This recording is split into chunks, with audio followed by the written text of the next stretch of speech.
Just I don't know. I just did it again.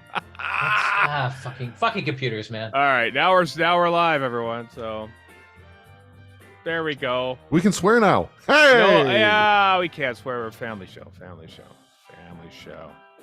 Well, we can swear like a family. Swear like a family. Yeah. Hi, everybody. We had issues with our live stream.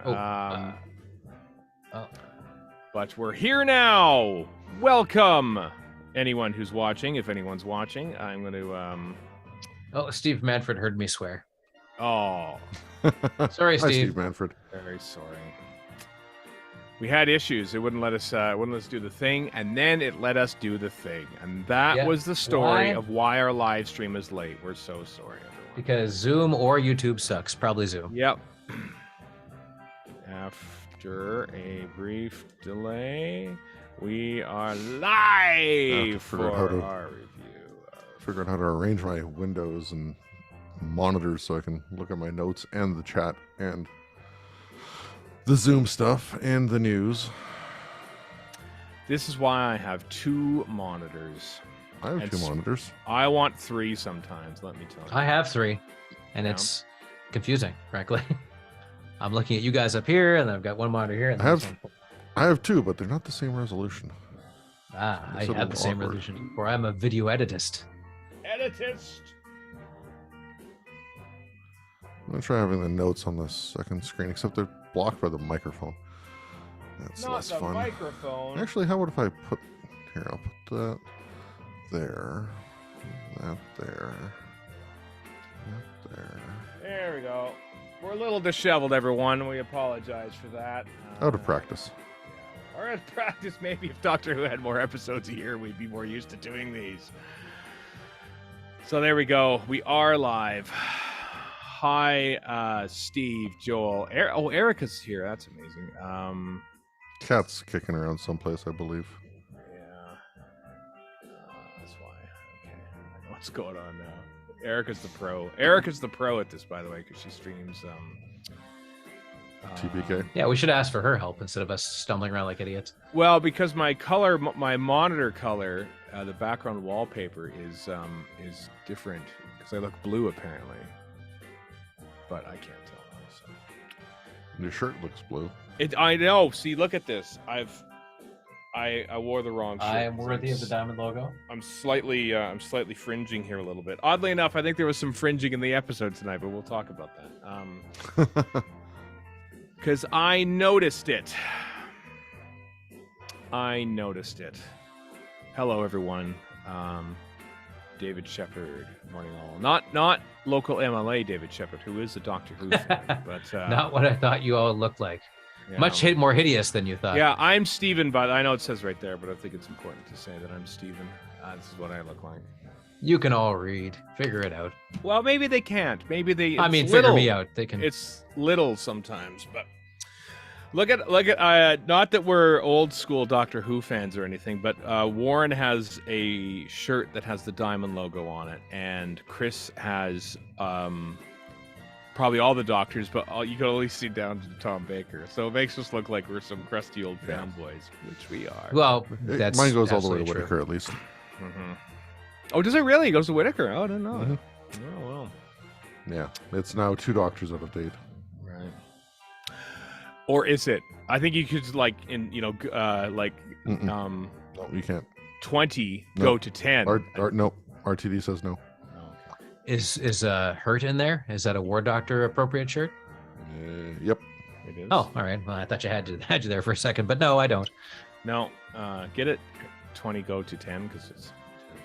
No, 14 go to 10. That's right. We can't call him the 10th Doctor. That's our title. 14 go to 10. It isn't, but I already have a title. Yeah. I know. Hello, Jake. Hello, Katrina. Hello, Avador 77. Somebody's from the UK. Somebody said good morning, so I don't know where you're from. David Shepard. Oh, David Shepard did. This is the part where we just let the room fill in a little bit. It's way too morning in England. 3:27. I know. God, it's the worst possible time. I'm hoping that's insane. In a perfect world, Doctor Who will be back on Saturdays again, and we'll do these things on Sunday morning for us, which is 9 a.m., 8 a.m. for Warren. Here's the thing, Rainbow Warrior. We ate half the new Star Trek shows. Yeah. Would that not screw over those in the Antipodes? Listen, I'm sorry. There's no Australia such thing and as the New good time Zealand. that gets everybody. No good time. I honestly, there's no good time. I never know what time it is in Australia and New Zealand. I just assume that they're asleep when I'm awake. No, I had to really? actually interview somebody in New Zealand once, or Australia, and it kind of Right. works out to it being the next day, but more or less the same time. Right. Well, Verity does this, because when Tansy's on, they have to account for her Hobartian time zone that she's in, and it's like when they record in the after or the late evening, it's like, I don't know, it's late morning. I can't remember. It's so confusing, but Hello, Troy, and no, we haven't. no, we haven't done that. This is, you can hear the music in the background. This is we're in the pre-show music, so this isn't it. Believe it or not, I like this off-topic rambling. Oh, hold on, the Has- Cyberbrig. I have to. I was gonna say that this off-topic rambling has very convincingly passed for an actual episode of RFS to some of our listeners in the live stream. Where's Warren going? Do you want to change? He's getting laundry? cyberbrig. No, he's getting cyberbrig. Okay, I've only got. I have propped up here. I've got this. My Jodie Whittaker Hello again, Brian. sonic screwdriver. I've got my Jodie Whittaker action dolly right here. I have And- Cyberbrig, got Cyberbrig. and I have, Not from featured courtesy in of the Jake section. Simpson in the chat, a Metabolus 3 or Metabolus, whichever you prefer. All Crystal. right. Nice. Well, wow. Where'd you get that from? Jake Simpson in the chat. Well, Is that 3D printed or? yeah. Yeah, you can ask him Jake, is in the that chat. 3D printed? Distant Cal. Oh no, we have Calgary, gross. Calgarians in Sorry. there. Jeez. Roar Gale. Did we talk to you recently on Twitter, Roar Gale? Is that you? Is that who you have just recently moved? Anyway, I got my as for now, this is my 14th actually. Although I haven't seen him wear the glasses yet, so maybe he won't. As the third 10 after a bender. oldest. That's what 14 looks like. Is Trying to- David Tennant the third oldest actor to play the Doctor now? Or was he... I'm just trying to think. Because he's How older old than was- Pertwee was, and he's not as old as Capaldi or Billy Hartnell, so... Or what's his name playing the first Doctor? David Bradley. David Bradley, certainly. Who might be the oldest?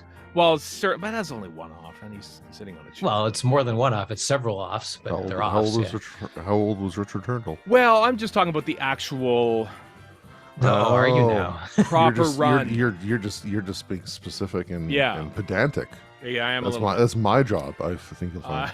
What I about know. Peter Cushing? How old is he when he was the when he was Peter- Dr. Dot Yeah. Who? Oh, I bet he was probably like 42. We'll be amazed to Oh, see probably, how yeah. young he was when Peter Cushing was Doctor Who. And I can call him Doctor Who because that's what he was. Did you say the chat, by the way? Jake Simpson has a Metabolus 3 crystal for both of you. What? Oh, that'd It's in be there, scroll back. amazing. There you go. And, How old was John Hurt? That's a very fair question as well. It killed. Oh, that's true. Cyril Mid 70s, Shafts. and that's a proper Doctor Who. So John Yeah. Hurt might be the oldest. Stephen, your theory is blown out of the water. Well, I meant actual runs of the show, but surprise, surprise. See, the Doctor still actually runs the show. If There- you want a pedant about it, surprise, surprise! Pedantic Doctor Who fans, blow your theory away. There you go. no. the best comment still is Really Dylan, good. who says proper run of Doctors is starting to become a bit of a loaded term. That is Absolutely true. correct. That is really true. As What of do we call this? 2013, absolutely correct. What do we call? There's so many spoilers, by the way. We'll be talking about Power of the Doctor today. I hope you've watched it. CTV Sci-Fi did not have the Next Time trailer. I would love to know, American listeners, if they aired the Next Time the teaser trailer on BBC America. Go.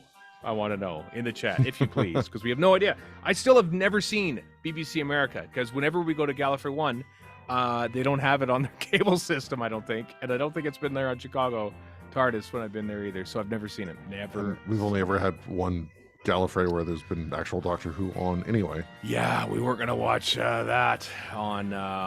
Imagine if they just fired up the BBC America feed on the big screen of just like, Yeah. we're gonna censor No. the commercials here. Oh, we're just finding. Crave out didn't have it about- either. What a shock. Oh yeah, no, Crave. Well, I'm not surprised by that. We're getting some nopes in the chat here, so No, they did not. It is on YouTube, Well. everybody. If you want to see it, Well, it is on YouTube. Spoilers, everyone. Links in the show Wait notes. till this. Yeah, This is there's done, please. there's a Or thing do a new happening. tab. Yeah, it was like 15 seconds long. There's shots of David Tennant and Catherine Tate and Ncuti Gatwa. and Neil Patrick Harris going Mhm. like that. Yeah, little And then it's- NPH. And then and then Ncuti Gatwa says in this very accent, "What the hell is going on here?" That's exactly how he sounds. Yes, he's apparently on Only Fools and Horses. Yeah. Like a leprechaun, yes. He says he's a leprechaun. Oh, sure, I did not Bigara. know. I had no idea he would play it like that, but he does. But so that's his choice to play. That's his choice to play. That's yeah. his choice.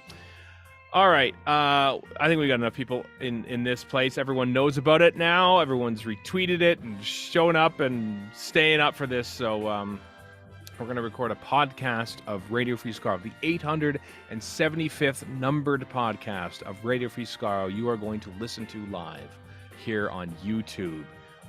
Are you? I can't. You are just agog with excitement. I know you can't tell it right now, but you just. I'm flipping out.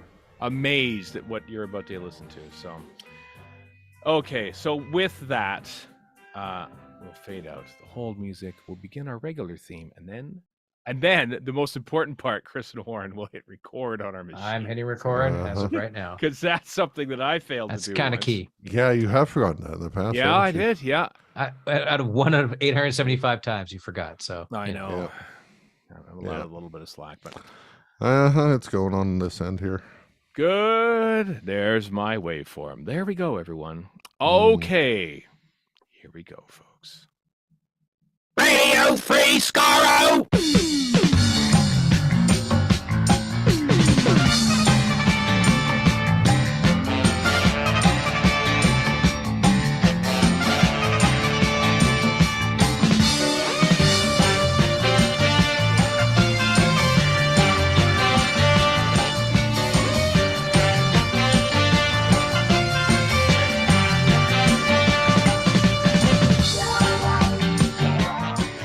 Hello, everyone. Welcome to Radio Free Skaro, episode number 875. I am Stephen at Edmonton. Warren in Vancouver.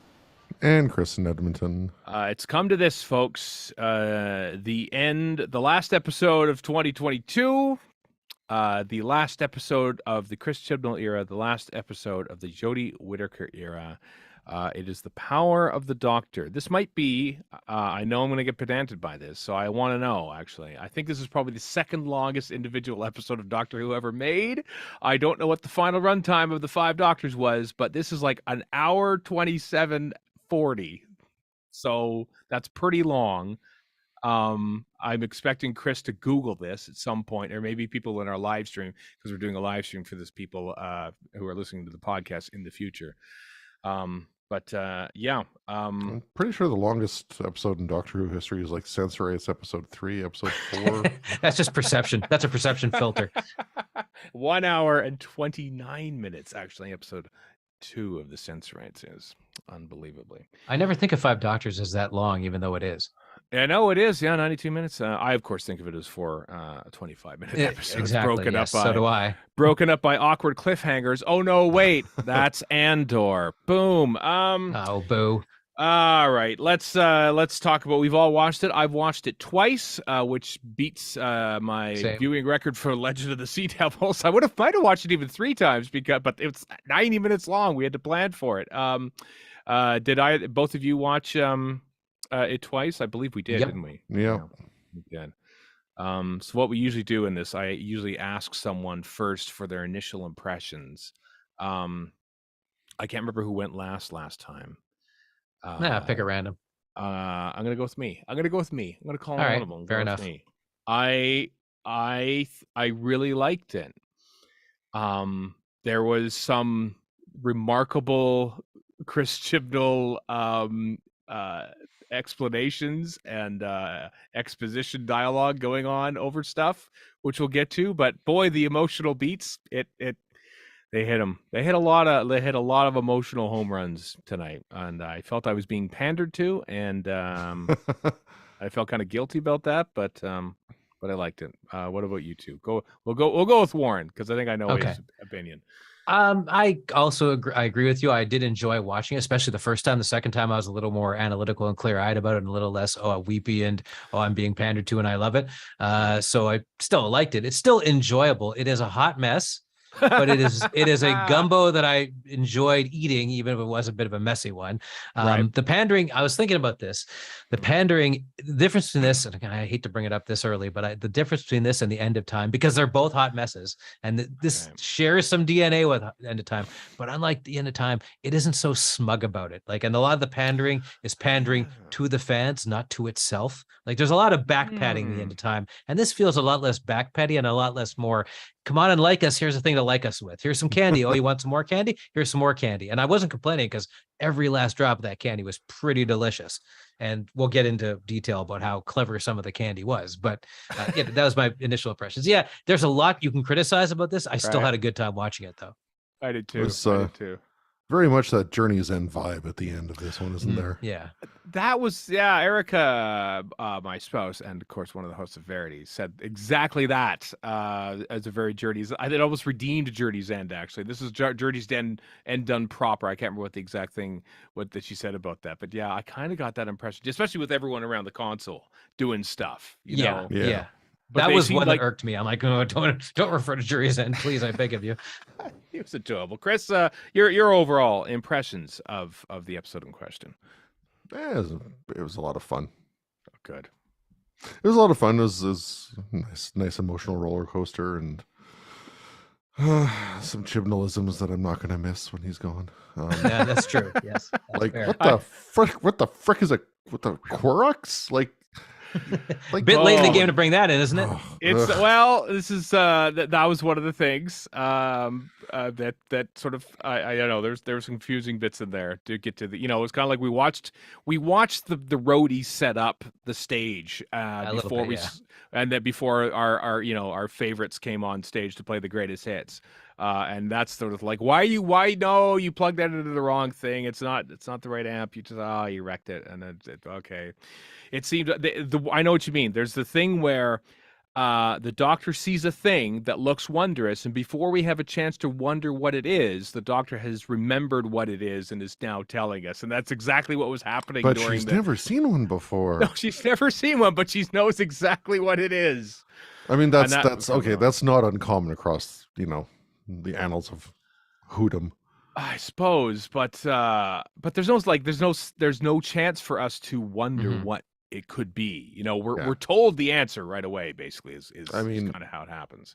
It looked pretty. It did. Now I want to address this because there are this was sort of made. I think it was made last, but I'm not entirely sure because I think. Because the BBC came running along and says, hey, we'd love to have an episode for the 100th anniversary. And they said, fine, that's awesome. I guess we'll just put our finale, which we're going to air in April, and we're going to just move that to October, and we'll just cobble together an unused script and throw that out at Easter instead, and then we can just be fun and happy. And there are elements that I think were probably meant to happen in maybe the end of even the Daleks, perhaps, and that might have happened in the Sea Devils episode, but they basically extended it so that Dan, this is what I'm getting after, Dan is in the Sea Devils episode, but then he's literally gone 10 minutes into this. He departs. I didn't mind that. I didn't mind him departing early. Sorry, go ahead. I was going to say, I kind of felt that filming for this episode intruded on his personal life or something somehow. Well, I don't know. I feel like he was always meant to leave, and then well, we kind of need you back to do one more episode that has to go in between Eve of the Daleks and this, so you're not left yet, so can we do that and then you can leave? And I don't know, it kind of felt a little tacked on. I do agree. I kind of like having a companion departure at the beginning of an episode is new, and one that is like, I didn't die, I have a date to get to. I'm hoping it's Diane, but you never know. That was one. You never find out either. So you never find out. No, it's different. It's different to do that. That's why I didn't mind it. That they kind of said, okay, Dan's story is done, so let's just finish it. I'm like, all right. I know this. He sort of got Ben and Paulied in a way. They just sort of showed up like the first two episodes. In a way. Don't. At least he shows up at the end, like Ben and Polly do. You know, at the end of the faceless ones. I guess, but also like you have Graham as a surrogate as well. Yeah. Older than middle-aged dude. Yeah, I know. I mean, I liked it. I just thought I was wondering what the production decision was, because this is what I always do. I wondered why this is happening the way it is. I was also, now I want to talk about this because I had heard a rumor that and maybe this is widespread, I don't know, and it's only a rumor, so I didn't want to spread it around myself. But now that the episode is done, I had sort of heard that I think the original plan potentially was that the Doctor might have been regenerating into, at the end, the timeless child. I don't know if that's confirmed or not, or if that was an actual thing. And that sounds happened. complicated, though. Was the kid inside the pod the timeless child? That's what I'm starting to think. Because that's not really said. That's my sort of impression of it.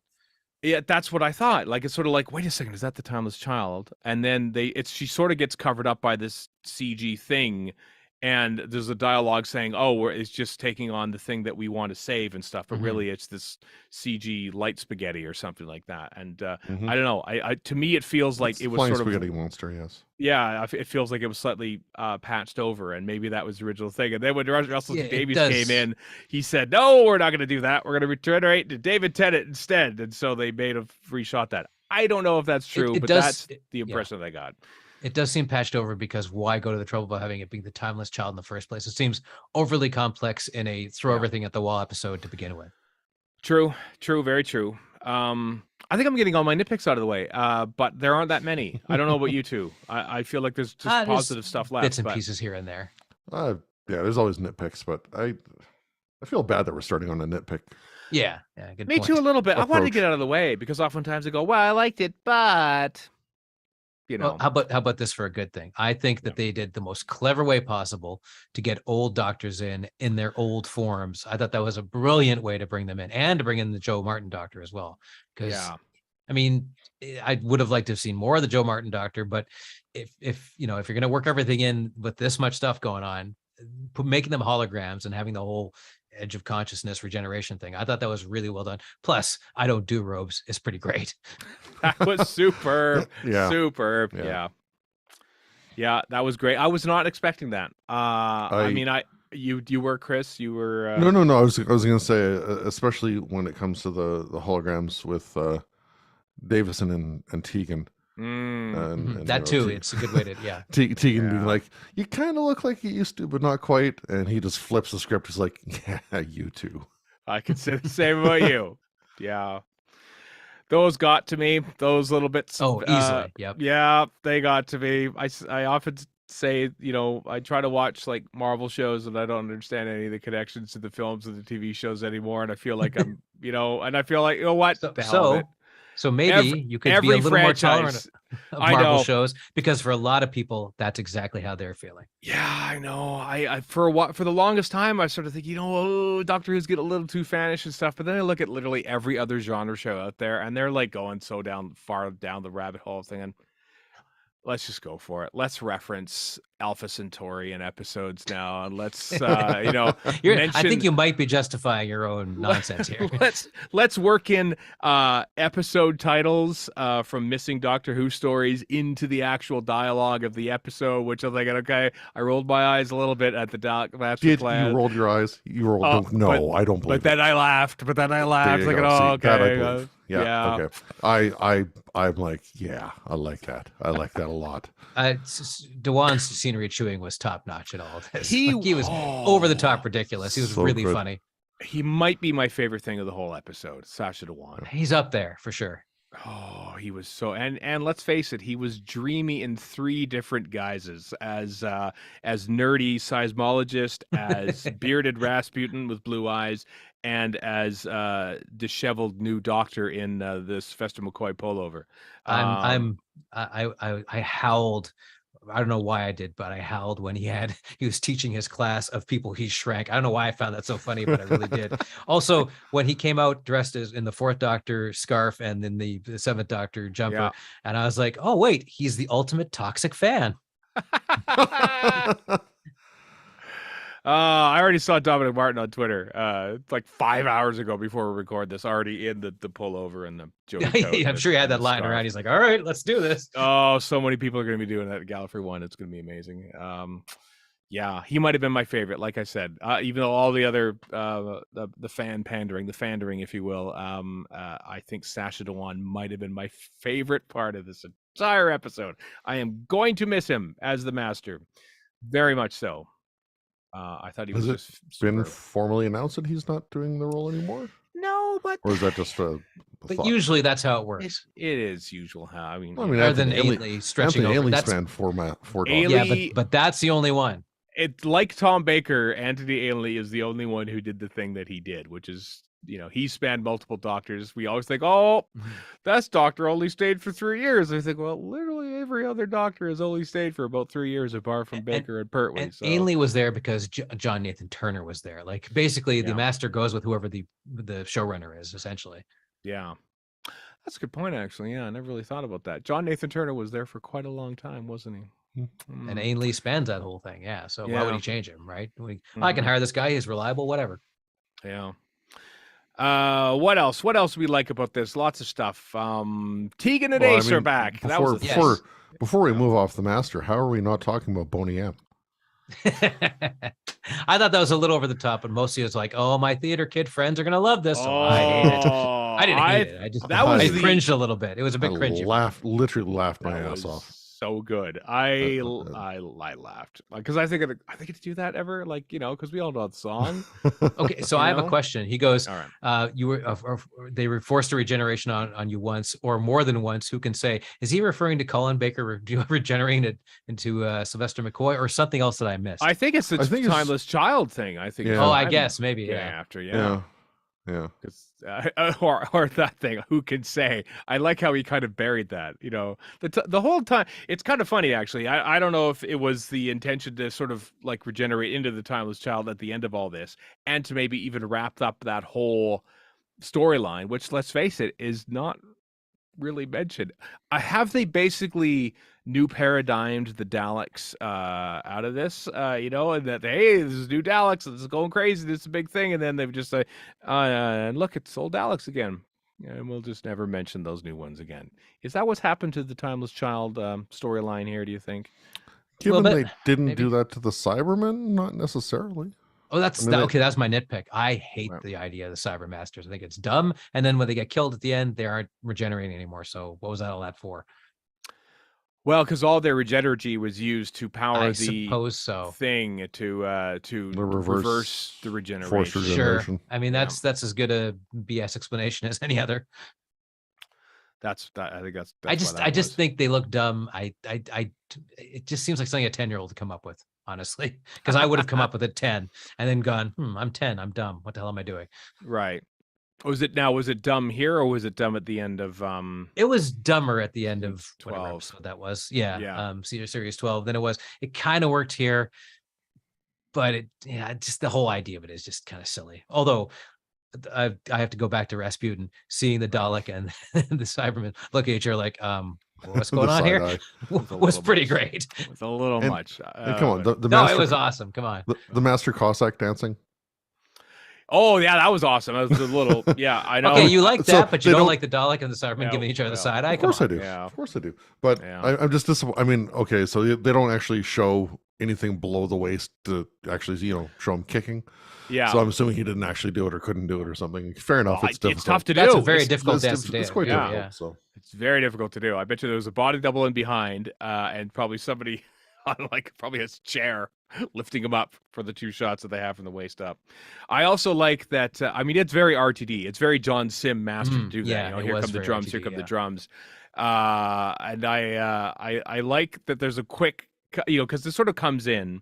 And you hear the music, full volume and everything. But then there's a quick shot at the end of it where the Master runs up to the Doctor. And you can hear it playing in the background as if it's on somebody's Bluetooth speaker in that stateroom in 1916 Siberia, which I laughed. Or St. Petersburg, rather. I laughed because it just made it hammered home the fact that it was playing in the room and not just in our minds and stuff. It's little touches like that is what I enjoy. I wanted to also point out, while we're on the topic of Sacha Dhawan, On second viewing, I noticed this. I love his rage when he is the doctor at that point, and he like just runs up to Yaz, like, "I am the doctor," and like he like bumps nose and stuff, and like little spittle comes out. Yeah, and it's still there. It's still there as he goes back up. The continuity person did a great job because that spittle's still there. Yeah, also, I liked in the performance. The same take, but yeah. I liked in the performance how he doesn't act feminine, but he acts less masterish and more Jodie Whittaker-ish a little bit. There's a touch of that. Mm-hmm. I also noticed this might be a technical thing, but maybe the blue contacts gave him like a little bit of a blood blister because he has in the I noticed scenes, that too. Yeah, he had like a little red blotch in his eye. It's like that's either really attention to detail. Like did Rasputin have a little red blotch in his eye? I think he probably had an issue with his eye, and it might have been from the blue contacts that he had. You'll have to go back to Tom Baker's portrayal of Rasputin and Nicholas and Alexandra in 1972. Well, second person to mention this to me today. 1971, whatever it was, and yeah. He does have the blue eyes. So we watched that when I was in junior high, and I just started watching Doctor Who. And so Tom Baker shows up and has Rasputin, and I go, "That's Doctor Who!" And everybody in class like, "Shut up, nerd!" So there's my story from the mid '80s. And then Michael Jason shows up as the king, and you said that's Doctor Who too. And then another nerd says, "Actually, that's just the manifestation of his worst developments between the 12th and 13th." This is before Trial of the Time Lord was ever broadcast. Right. Important point to make. And also, there were no other nerds in that class. I was the only one. Or I was the most hated one. Let's put it that way. Yeah. This is why we celebrated being pandered to today, folks, because, I was not expecting way back when to see Tegan Jovanka show up on my screen again, and Ace in the jacket and the baseball bat and Peter Davison. And anyway. Okay. So yeah, let's move on to Tegan and Ace. Sure. And with Tegan talking to Kate Stewart about, having done landmines and coups and whatever which for 30 coups, years. But I want to know. Yeah. Has she been working for Unit for 30 years? Is that what's supposed to I guess so. be conveyed? Because that's kind of the impression I got. I hope she's not staging coups on her own. Because January 6th, it was Tegan's fault. Who is she doing this for or with? Like, because it came across to me like has been working for Unit, but Kate also called them new freelancers. Maybe she was doing it for. She says she's gonna. They're freelancers. Yeah, the afterwards of the meet little Doctors Anonymous thing. She's like, I'm gonna recruit from this group. Yeah, I was trying to think like coups, Linda like 2.0. You'll find more. Were there coups in the classic series? Like, was that a coup on Enlightenment when they sort of refused to drink the rum? Just trying to think of all the potential coups that happened during Tegan's original time in Doctor Who, and I don't think it ever happened. I think you should apply it to real world happenings like Idi Amin or right, Chile, Pinochet. Like I said, January 6th, Tegan. She's seen off two husbands too, which is a fascinating little aside. Here's what I love. Tegan was saltier than ever. She was super salty. Like when she goes, "Yes, I am going to see the TARDIS." I love her saltiness. That's not the best entrance to the TARDIS. The best entrance is by far Ace in a parachute landing in the TARDIS. Like I've said before, it never gets old when they run from outside inside the TARDIS, and having her land in the thing from a parachute was insanely good. They did that twice. Running in from the outside. Yeah, they did. Yeah. Not just Ace going into the TARDIS with the parachute, but the camera angle switch. Yeah. Going from in behind to upright. Yeah. It was well done. Yeah, Jamie Magnus Stone, very good director of Doctor Who. He really showed his chops in this one. It was a visually impressive episode, I thought. I agree. It was. Although I mentioned at the very top the CG fringing. Maybe I didn't. Maybe this was the live stream. About how. So I want to point out the scene in the painting with the paintings at the art gallery was an actual location in Bristol. A listener emailed us to say, "Hey, here's the actual location. Here is the shot from the trailer where there's Ace standing in front of the blank wall, and with the picture on the side." And the listener said, "Here's what that picture was that she's actually would be looking at if it was there."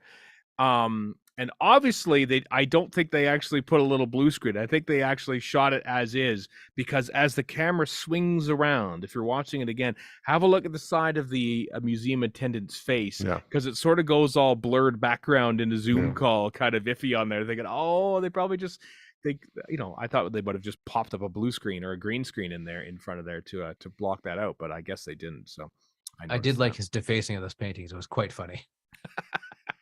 In this, I was kind of hoping that, having seen whatever photo that was, or the painting rather, I was kind of hoping that his face would be in that, but I don't think it's as iconic as the Mona Lisa, say, or the girl with the pearl earring, or the other. Also, I thought it'd be the Gallifrey Stands painting, because I was concocting all sorts of stupid ideas in my head. Right. That, of course, didn't come to fruition. Surprise, surprise. Yeah. Also, they didn't know it was the master in all those paintings? Would they not have known from him being it's been a while since I've watched Spyfall, but I mean, well, he had a beard, so I mean, if Superman can fool everyone by wearing glasses, I mean, and you put a beard on. I suppose so. On them, he's the master of disguise.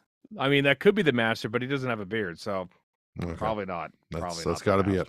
That's got to be it. That's no further research. It's Banksy. That's what it was. It was just Banksy. Yeah. So what do we talk about? Tegan and Ace. And Ace. Okay, so I'm gonna throw out one of my nitpicks here for Ace. All right. Okay. So Ace has another baseball bat. Nothing wrong with that. But how is that one enhanced like the one in Remembrance? Is it though? Well, she's in unit. I'm seems sure to you be. could technically do some whiz-bangery to it. When she's bashing the Daleks, sure looks like it's enhanced like the one in Remembrance. Well, she also has Nitro 999 now, as opposed to Nitro 9. Maybe she enhanced it herself. She made Nitro 9 in the first place, so her enhancing Nitro 9, that's fine. Well, I mean, maybe lived no problem with that. 30 more years. She's probably learned a few more tricks in that time. Yeah. The original bat was enhanced by the Hand of Omega. I don't know. Yeah, but how much crap is in the Black Archive? She could have just, if she's a unit freelancer, she probably could have gone down there and then forgotten about it. She only just started it. Well, it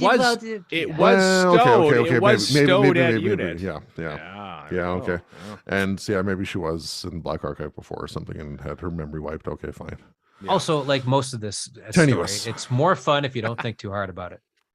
Yeah, a lot of it happened fast. That is the one thing that I can't, once again, for a Chibnall episode, it didn't, at 88 minutes, it didn't breathe. It never breathed. And it went by quick. Not until the end anyway, yeah. Yeah, a little bit. Finally at the end did it breathe. And one thing I've noticed, I like Sagan Akinola's music, who we heard for the last time tonight because he also departed Doctor Who. No. But this is one thing that I noticed when watching, I was in the room for an episode of Star Trek Strange New Worlds. And then you watch like shows like Star Wars and other things like that. And I'm noticing that the Star Trek shows, all of them, Discovery, Picard, everything, there's always music underscoring almost everything, like every scene, because it just keeps trying to like create this momentum and pushes the thing along. Sometimes when it doesn't necessarily mean to, like, well, let's stay here a little bit. Why are you rushing us? Why are you playing us off there, music? We're playing us off in the next scene here. Whereas like shows like Star Wars, the Star Wars shows like have the sort of like confidence to sort of this is where we are. We're having a dialogue scene and nothing's rushing us off stage. And I found like I was watching it, especially the second time around, thinking almost every second of this episode there is incidental music going on underneath, and it's just like it feels like I'm being pushed along a little too much, it didn't bother me at all. I still don't tend to notice the music, but one scene where I did notice it that you're talking about was the seismology lecture scene when the Doctor and Yaz walk into the lecture hall, right? And the music struck me there, right? Because it kept playing, and I don't think that's something that would normally be the case. Yeah, like sometimes if you're always playing music, then you just never know the music. But sometimes if it's stark and there's nothing, and then the music comes in, then you realize something big is about to happen. I'm reminded of like Peter Capaldi's big speech in the Zygon inversion. That's mostly music free until the very end of that. And then but these are two radically different episodes. Very much. This is all about big things happening over and over and over again. And this is the difference, I think, between Chibnall's Doctor Who and others' Doctor Who, is that there always seems to have to be something going, and we don't really have time to sort of sit down and sort of like have a character on character interaction and such like that. So it's the moments that we see, Peter, the Fifth Doctor and Tegan there, and Ace and the Seventh Doctor have it out. But of course, we as nerds and fans have that backstory already, apart from the Ace and Seventh Doctor things. Was that explained in Big Finish or something, or in novels about how they sort of fell out? I don't know. I've only watched the television show dozens of times. So if that was new to me, which I liked watching that going, oh, I don't know this about the relationship. This is most interesting. I wonder what happened. So, we had that already. We had that backstory, so we didn't need to sort of be pushed along for it. But no, that's something I noticed. Don't recall. Back in the day, I would have read at least that far, probably further into the New Adventures, and I honestly don't remember. That's something I might leave to the folks in the live stream chat, if they happen to know / remember. They are smart. We are not smart. They know much more than we do. Yeah. But that's entirely possible. Any thoughts on Adric being brought up? That was a nice touch, I thought. I thought it really worked. And that's down to Janet Fielding and her acting and not spitting on the floor and going, I hated that kid, which is how I would have written it, and which is why I'm not writing for Doctor Who or anything else for that matter. Yeah. I thought the dialogue in both those little scenes were great. It was nice seeing them back together again. It was, but explain the Ace Seventh Doctor split, because I'm not aware of where all that happened. Well, that's what we were just talking about. That's what we were just talking about, and literally what we were just talking about. I'm zoning out. Sorry. I figured you were. Steve Manford in the chat says the novels does have a falling out, but he just can't remember the details. And so, I mean, fair enough. That's 30 years ago. It is 30 years. Near enough. I know. In my defense, the live chat is mesmerizing. Sorry, I know. You're mesmerizing me. Also, speaking of 30 years ago, it took me a while for this not to feel weird and wrong, but it did initially when Ace and Graham have a little bit of a flirt between them. I'm going, why is Graham flirting with Ace? She is like 18. She's not 18 anymore. Yeah, it's totally age appropriate. What the hell are you talking about? She's totally she's Sophie Aldred, might be even older than Bradley Walsh at this point. I don't know, but I kind of like that little bit of flirtiness, on a first date. It rubbed me the wrong way, but why did you like it? What drew you to it? I thought it was neat. Do you ship them? Yeah, well, it was pointed out on Twitter. Now. It was pointed out on Twitter that if you do indeed ship them, and you would want to combine their names, it's Graham and Ace, which is Grace. I think I saw or Ashram. Actually, I think I saw Kat mention that in the chat a while ago, and I did not put 2 and 2 together. Yeah, I thought Graham showing up out of nowhere was a little Graham showing up out of nowhere. I know. I was wondering afterwards. I was like, "Well, wait a second. Why was he there?" But then I suppose at the end of season 12, he's got his they give him psychic paper. And he's basically been freelancing. Graham has also been starting coups, essentially, like Deegan has. Maybe that's what's going on. I don't know if this is a good way to former companions to spend their time fomenting coups. Update from the chat. It was Paul Cornell who broke up Ace and the Doctor in Love and War. All right, fair enough. Paul, you've got some questions to answer here, I guess. Well, spoilers for next week's Radio Free Skaro. We'll have Paul Cornell, and I will ask him about that on this we'll have episode. Yeah. I loved the bit where are we okay? This is we're better than okay. We're Ace and something. That was a bit much, but it was still pretty good. It got me right there. Got me in the feels. Yeah. I also liked where the Master and Tegan and Ace were crap talking to each other. Weren't you half a cat the last time I saw you? Yeah. I mean, these are some pretty deep cuts for who, if you haven't watched the classic series, many people haven't. Yeah, that was a great answer to that. Yeah, that was a fantastic answer. How's your aunt? How's your auntie Vanessa? Do you keep her in a doll's house? Yeah, and the way he said a man's allowed to experience, he's petulant, he's gotten caught out in something, or what do you want from me, man? Okay, so just kind of in that vein, with the way the Master was kind of being that petulant the whole time being renditioned or rendered, as he put it. That was funny. Maybe being renditioned. and just being so flippant the whole way down to the bunker. Or the bunker. You knew something was going to happen. You knew something was going on. But what was it going to be? That's the great thing. Nobody else. It reminded me of the Joker in The Dark Knight, where it's like, you haven't accomplished anything here. You've probably fallen right into his plan. Mm-hmm. Yeah, I don't know. It's just it's the kind of thing that somebody, even if it was Ace or Tegan, right? Somebody should have seen through that at least a little bit and been like, he's got something up his sleeve. Maybe something should change. Take him to a different cell. Take him to a different location. You know, something should change in the captivity. Another thing I liked was that they didn't go, "Oh, you're a woman now." They already knew she was a woman. They just didn't know she was young. I thought that was a cool touch. That of course they told her. Why wouldn't Kate yeah. Stewart tell her that? Like that would be something she would tell her. Yeah.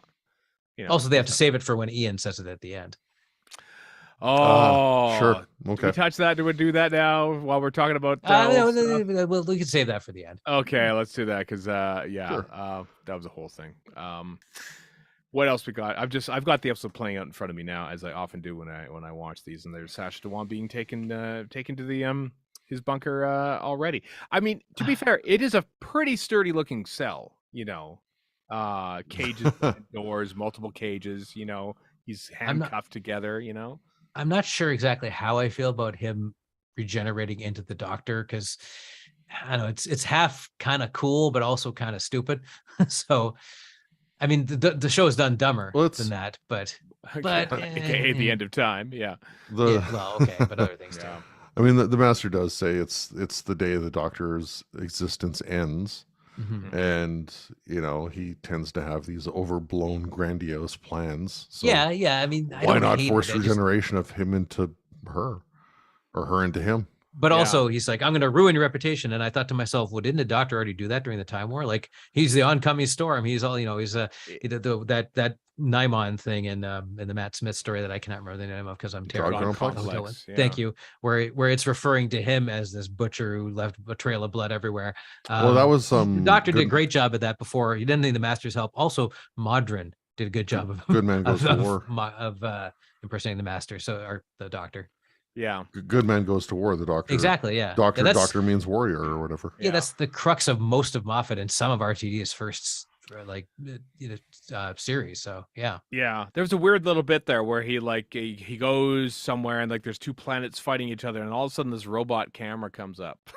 And it's apparently from the media. From where? 1916 media? Like, is that tell your? Is that the New York Post? What is that? Yeah, I don't know. Yeah, that was News. Weird. Tell your remaining viewers that this was done by me, the Doctor, and that's kind of the last of trying to ruin the reputation. Hacking her Twitter account is kind of what the Master's plan is. That reminded me of the prequels, the Star Wars prequels, when a random droid would show up just because they wanted a random droid in there for no reason. Right. Yeah, a little bit. That was odd. Although I thought it was a very interesting thing when he's regenerating back. They're forcing him to regenerate back, and just please don't make me again or something like that. Like that was interesting. Be me or something. Yeah, that was. You felt pity. You felt pity. Speaks for the guy, volumes of to his inner self.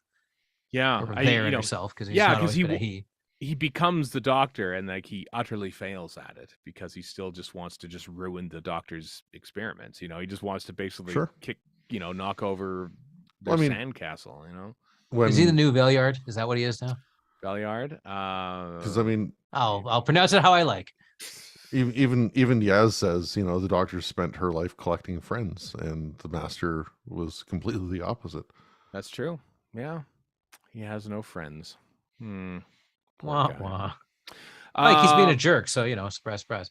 Yeah. Other than proximity to the rest of the production, what was Jacob Anderson's character, Vox? I don't understand he was fun to watch, but there was no real point to that. He shot the Master. Well, he shot that. We know what he did when he was there, but why was he there? He was tracking the Quarnux, which is Quarnux. There's an N in there. I read the captioning. Quarnux. Yeah, 6 letters long, but Quarunx. Something Q-U-R-U-N-X. N-X. It's the shelf name for a brand of Also, according to the captions, the TARDIS thrums and doesn't vorp, which I disagree with. Yeah, I know. Yeah. I do disagree with that. So yeah, was he tracking that? Because I feel like he was. We're tracking it, and there it is. I guess so. I'm going through the wormhole to do so for whatever reason. Right. And escaping through the wormhole, and the Doctor even says, "Make sure you take off from the planet before the wormhole disappears." He goes through the wormhole, and boom, the wormhole's gone. Like, is that perfect timing, or did the wormhole close because he went through it? Because he went through. Yeah, I don't know. It seemed a little weird and convenient. It was fun to see him again. I like him and all. Well, but a lot of this was weird and convenient. It's just a question of how much you're willing to tolerate, really. That's true. That is very true. Yeah. Yeah, there's no time scoop. I could understand if there's a black triangle. If they referenced a bit of Fan Wank from the 70s, then it'd be okay. But it was a subpar video effect picking him up and dropping him there. So okay, now where's the Five Doctors pyramid? Come on, that's what I want. Yeah, exactly. The proper black one from the actual original Five Doctors. None of this new effect crap. New. There you go. There you go, Warren. Sarah in the chat. Cameo from GLaDOS as the. I saw that. As the camera. Yeah. Oh yeah, from the Portal 2 games. The Portal games, yes. Yeah. Well, I didn't know. I didn't expect you were aware of those, Stephen. Sorry. Well, I know this because they were in Lego Dimensions. Of course, yes, of course, that would make sense. Another thing is when she's in Vinder's ship fixing it, there's a ton of ADR. I'm not sure why. Maybe it was just a really bad place to record audio. Oh, the ADR. See, this also happened when the doctor was explaining what the Corunks it was too, and I thought something's being patched over here. Some band-aids. Now, to be fair, this is a standard editing procedure. It's not a bad thing. Like, that's just how TV is made. But it also could be that they're covering some other stuff up that didn't work. So who knows? That's true. You chop stuff out. I mean, let's face it. I'm really glad this is 90 minutes because the last episode of Flux, this felt like about the same amount of stuff in it, and they had to chop it down to 58 minutes so that the Strictly results could come afterwards. And I thought, my God, if they chopped 20 more minutes out of this to get to time, that would have been utter chaos. And so I'm glad it would be an unwatchable mess. Yeah, as opposed to just a fun watchable mess. A fun, very, very fun watchable mess. I mess is one letter difference, eh? Yeah. Mess is a little strong. I don't. Hey, there's nothing wrong with it. I refer to the Marie Kondo gif. I love mess. I suppose. I didn't think it was a mess though, but it was satisfying. A hodgepodge, a hurly-burly. It was always on the go. It was always on the go. Or always on the run, if you want to be Lenny Kravitz. Which was okay. Another thing that I sort of want to think was kind of like backdated a little bit was when they sort of decided to insert the Sea Devils episode in. Is that one thing you don't really see in this episode at all is the romantic leadings of the Doctor and I had also noticed that. Not even at the end where she said, "I love being with you." The lack thereof. The lack thereof. I guess they think they wrapped it up maybe in the last episode. Did they? I don't think they did, but I think maybe they think they did. Yeah, I don't. Yeah. They're on crack if they did. This is why I think that, because it was interesting listening to comments in the last Gallifrey 1 about how, like, Matt Strevens was saying, we really heard what the people were saying, the fans were saying about this, the growing relationship between the Yaz and the Doctor. And I almost think, I don't know what the production schedule was in this and when they made Legend of the Sea Devils, but it almost felt like they made scenes from Legend of the Sea Devils after this, once they realized that Thasmin was a thing, and they thought, well, we'll address it here and try to be done with it, knowing that we don't even touch this in the last episode that's going on. Possible. There's no dialogue. They don't hug. No. I mean, okay, I can, like, they don't have to kiss. They don't have to. Although I thought they might when she started regenerating and Yaz started crying. I'm like, are they gonna kiss? Yeah, they might. Let's see. They don't have to bump uglies. They don't, like. There's a lot of things they don't have to do. Wow. But didn't have to go there. But nothing.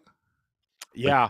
The gulf was there. The absence was noted. Let's put it that way. It was, even in, like, I was expecting when Dan and Yaz have their little goodbye at the very beginning of the episode, that maybe Dan would say, look after her. Or that was a great little exchange, though. I'll ghost you. I thought that was fantastic. I know, but like some acknowledgement of their conversation that they had at the end of the Daleks and then the Sea Devils app. And they've been friends for longer than she has with the Doctor, or he has with the Doctor, because they were hanging around traveling the world there for 4 years or whatever. Exactly. Like he's been her wingman, essentially, to coin a phrase. Or he's been hers, one of the two. Yeah, and to not mention that at all makes me think that, the Sea Devils bit feels like an afterthought, that was kind of inserted after the fact. Oh, that's unfortunate. Nobody ask any more Like, questions. We'll just be here's on the the thing. beach here, skipping Here's the thing. stones. Hoping Is this the goes on only forever. romantic gesture Yaz carrying the Doctor's comatose body back to the TARDIS? That just seems like first aid. No, I think there was or was it an homage? I mean, I know people were posting like pictures of the Doctor carrying other Doctors carrying companions, or and this Bill is as the the flip side. Cyberman Doctor carrying the carrying, Doctor. yeah. You know. Here's something, a bold prediction for the future. RTD2 with a quite possibly queer in real life actor playing the Doctor. It's gonna get plenty gayer in the RTD2 era. That's true. And I'm not saying it as a criticism. I kind of hope it does, frankly. Yeah, no, it was I mean, the tears from Mandip Gilder were real in that scene. That was great. Yeah, I thought it was really good. And also, what I thought was really affecting was the scene where they're eating ice cream on the TARDIS roof. That was at the very great. end. Nice and quiet too. That's the whole thing about this regeneration scene. Not to rush this, but unlike previous ones, and I'm counting Moffat in here too. In fact, every previous except for Chip Eccleston, modern Doctor, they've all been overblown, really, to some extent or another. And this was not that. And that kind of fit Jodie's Doctor.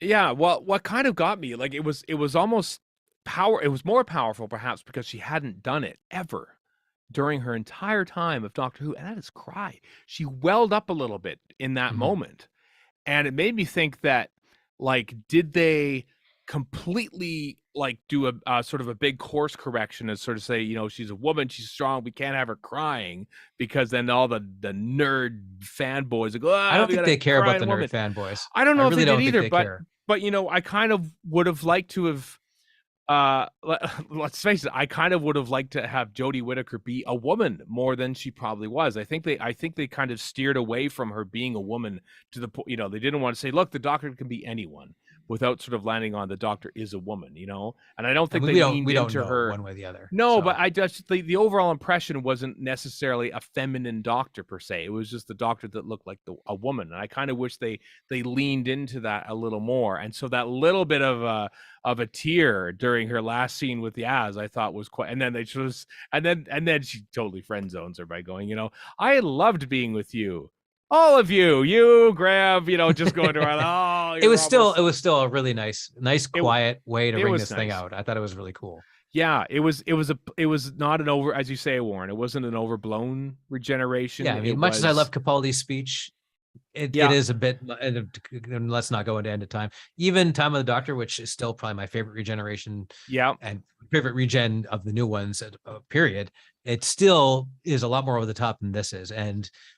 Well, in a lot of ways, and this isn't. It just kind of quietly, and then it ups it a bit, but it goes out gently into that good night, I guess is a good way to put it. None of that's a criticism. No, I like I just want one last sunset. I quite like that. At the press screening for this, there was a Q&A afterwards, and Chris Chibnall actually said that they swapped around her last two lines in editing. She was originally going to go, I think, tag, you're it. And then says, the one thing I'm sad about is I won't find out what happens next. And that would have been her last line. And tag, you're it's great. That really They switched it around. Yeah, the editor actually said to him, says, what if I did this? What do you think of this? And she says, that's so much better. That's so much better. So it was not saved in editing, but made even better in editing, I think. It was nice. It was a nice subtle, and they didn't blow up the TARDIS. I like how she says you look after the next one. It was very much a rarity in Doctor Who. Go ahead. No, well, I was going to say it was Reddit, but Peter Capaldi's Doctor sort of is telling his future self not to eat pears and all that, and to run fast. And did she ever eat a pear? No, I don't think she did. No, I don't think she did. So... But other ones were like, I always remember as me, and I don't want to go and everything. And I'm going to blow up the TARDIS as I regenerate. And I like that she goes out on on a cliff somewhere and regenerates there. Despite the fact that TARDIS is still intact, I wouldn't count on it being attacked for much longer. I don't know. I mean, the images of the David Lieutenant location shoots was certainly the outer. I don't know what the interior is like, of course. Yeah, but, I think the interior is probably going to change. It's just a gut feeling on my part. I don't have any rumors or anything to refer to. I just don't feel like they're going to keep this interior. They struck that set after the Doctor's wife, right? The Eccleston tenant console. They won't be going back to that one. because this is an entirely new Doctor theoretically. Yeah, I have to think that it'd be awesome if he didn't have one. If we never saw a TARDIS set for there's 3 episodes. in the little 30-second preview, they have him diving under something. I'm like, is that the TARDIS? Maybe it's a TARDIS. Probably I don't think it's the TARDIS. No, it isn't. Probably for that limited of a run, they could totally do it without. That's true. Yeah, I think it'd be cool. There has been times in the classic series where they went seasons worth without seeing the do that, and then the first time you see it is with whatever Shudi's new one is. That'd be cool. I would go for that.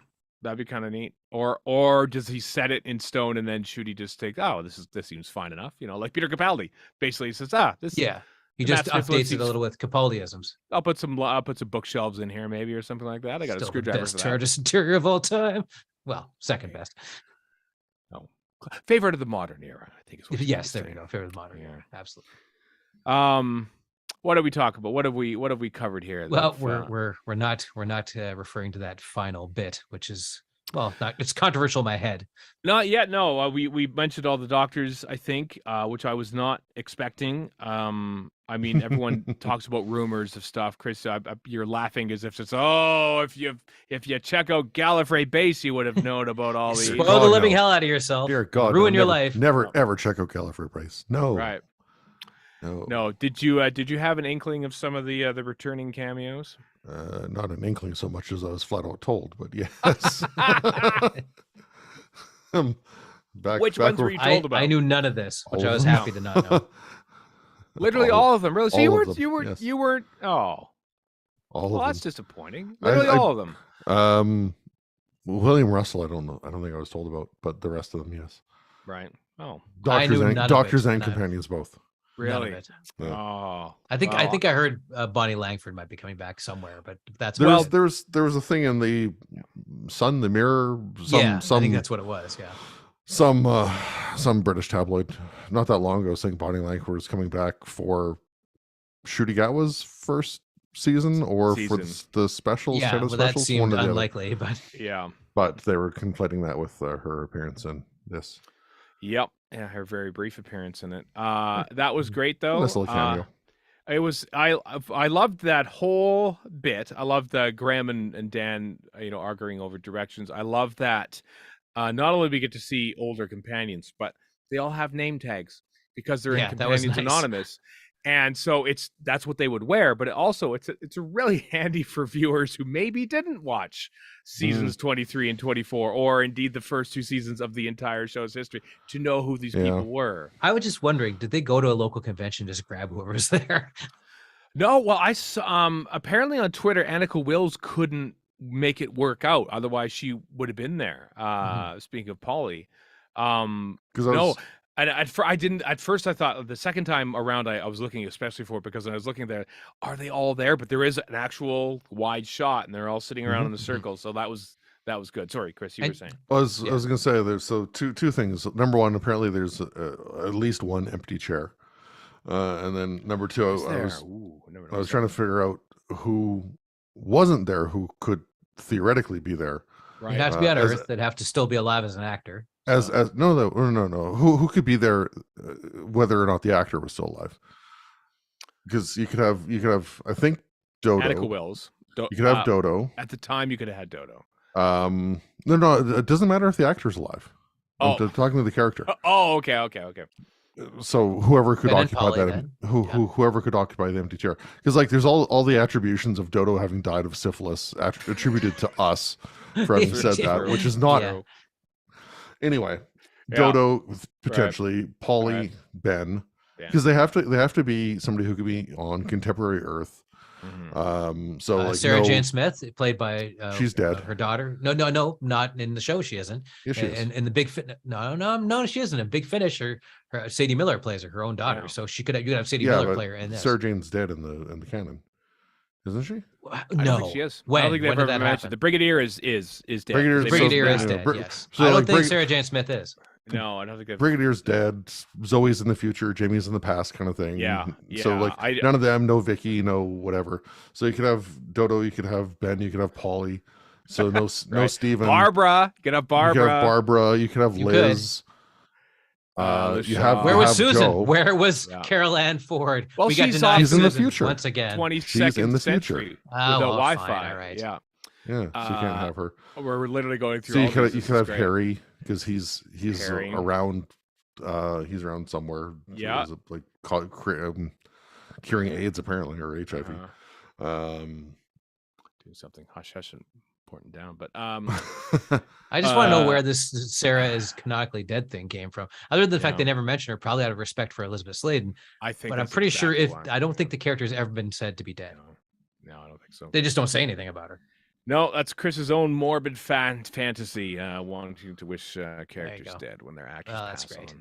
Yeah, and she's in Big Finish, so canonically, there you go. Although that could be said in the past. I never noticed the empty chair. Because on the TARDIS wiki, it said she's dead within the. Oh, well, the TARDIS wiki. Well, then, never mind.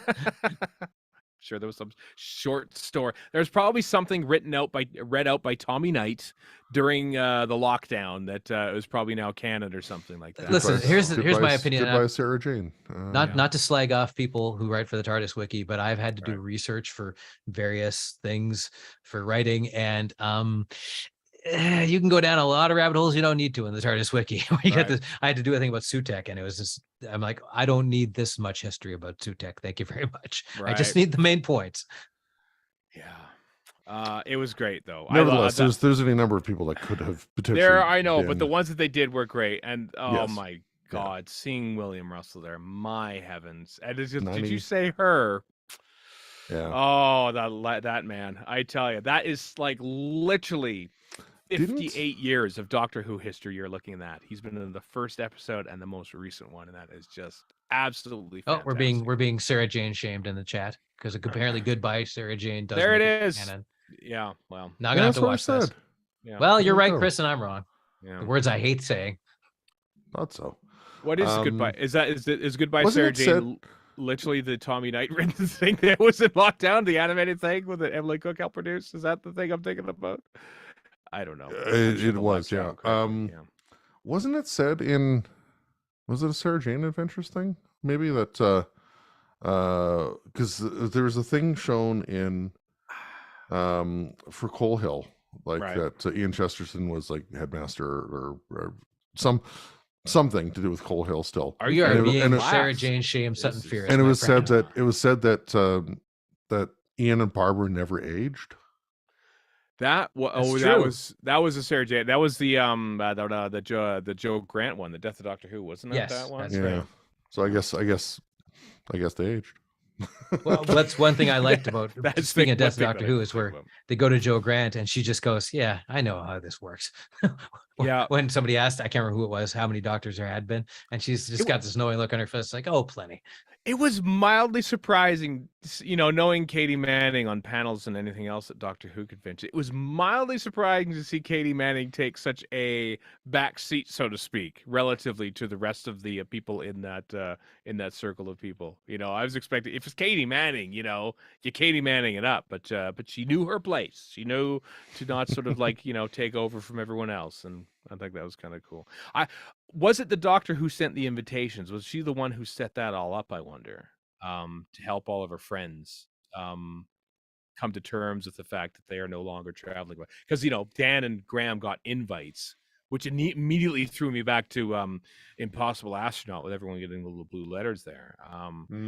But so was it the Doctor who sent those invites out in advance of all that, or who? That's more of a hypothetical question than anything. I'm not necessarily expecting an answer, but one thing, and this is just it's not a nitpick, it's a want on my part. Why did I get no Tom Baker in this? If you're gonna put all the old Doctors, because he's a million years old, but yeah. Well, and probably didn't want to do it. I don't think he's in that great of health. that too, yeah. Maybe they couldn't or wouldn't go to him. And apparently Ian Chesterton has the constitution of a horse, so he's in the 50th. What's William Russell? 96, 97, 94 he's old, yeah. or 5 or something like that. I think that Chibnall probably just went after the ones who weren't who were sort of kind of comically ignored in the 50th anniversary. Well, he went after that Tennant guy. No, that was RTD. Yeah. I like that he went after, we saw those. It was a validation to the 80s, which is, it's a great era of Doctor Who. It's the one that I truly grew up in, but it still seems like whenever you say Doctor Who, it's Tom Baker, it's the scarf, it's the diamond logo, it's the music and everything else. Nobody ever really thinks of the '80s as that sort of quintessential era of Doctor Who, and I loved it. I loved that Colin Baker got his moment in the sun, and it's funny. I saw on Twitter just before we press record that there was a shot of all of them in their robe costumes standing with Jodie Whittaker. And when I was watching the scene, I was thinking, I'm waving around my song screwdriver. The way they shot it, it didn't look like they were on the same set. And I thought, if they're going to be on the same set, if you're going to put multiple Doctors on the same set, you make them look like they're actually in the same set, but they never really did. Because even when they panned around and they went from like changing Doctors, when they pan behind Jodie Whittaker, it's only shot from the head down, so it was probably a body. But that also adds the dreamlike aura of the whole thing. So it does a little bit, I suppose. Yeah, but I mean, it was just kind of disappointing that we never saw, the actual Doctors on screen at the same time as all. When clearly they were on the same green screen set at the same time. So, But you got to see the fun morph technique. that new and modern morph technique. Yeah, I don't know about that. The last one, like David Bradley's like one eye felt like about twice as big as his other one. It felt kind of strange. It was very weird, but yeah, those are neat bits. Guardians of the Edge. Yeah, David Bradley stopped doing Big Finish stuff, so I would assume this is before he did. He must have been before he retired essentially. Yeah, I don't know what the time. I mean, this is shot like a year ago, so who can tell? So they've been sitting on this for a year. Yeah, they literally have. The entire cast and crew have been like away doing other things and keeping this under their hats. More importantly, yeah. I mean, there's a lot of stuff to keep under the hats. We often complain about trailers not revealing enough. Well, there was a lot of stuff that we didn't know about that we never saw in any trailers, and that's probably a good thing. That's because they all signed NDAs, I'm sure, and they don't want to be sued. Oh, that's fair, yeah. I suppose, but I go back to the Sarah Jane thing. Yeah, okay. When have we ever respected when has Doctor Who had canon of any sort? So, well, as was said in the chat, welcome to Doctor Who, where everything's made up and the canon doesn't matter. Exactly.